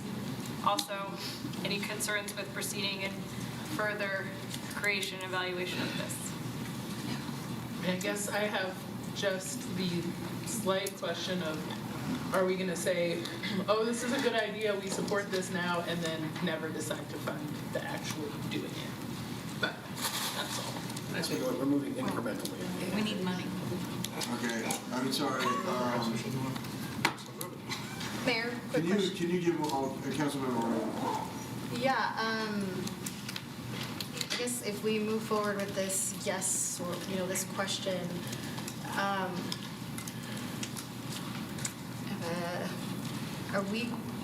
do we know that we will also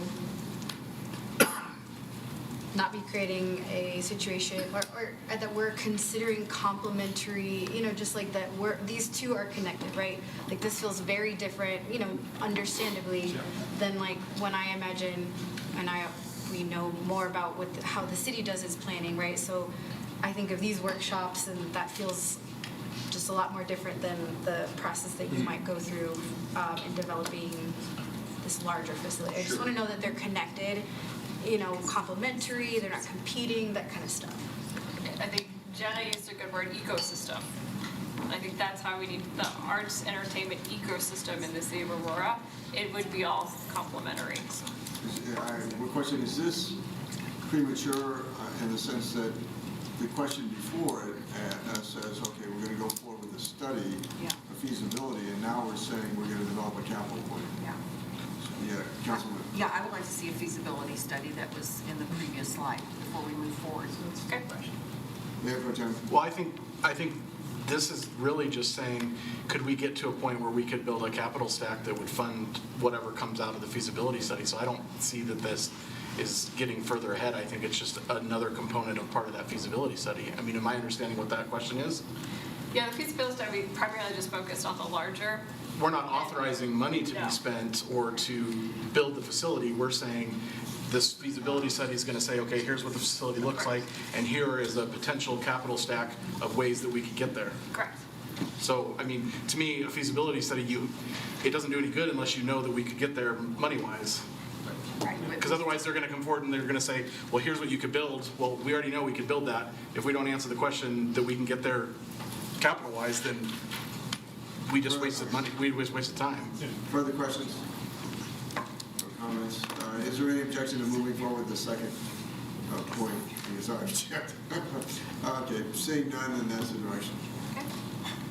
Thank you very much. Thank you, everyone. And if you're moving with the Backstreet Boys?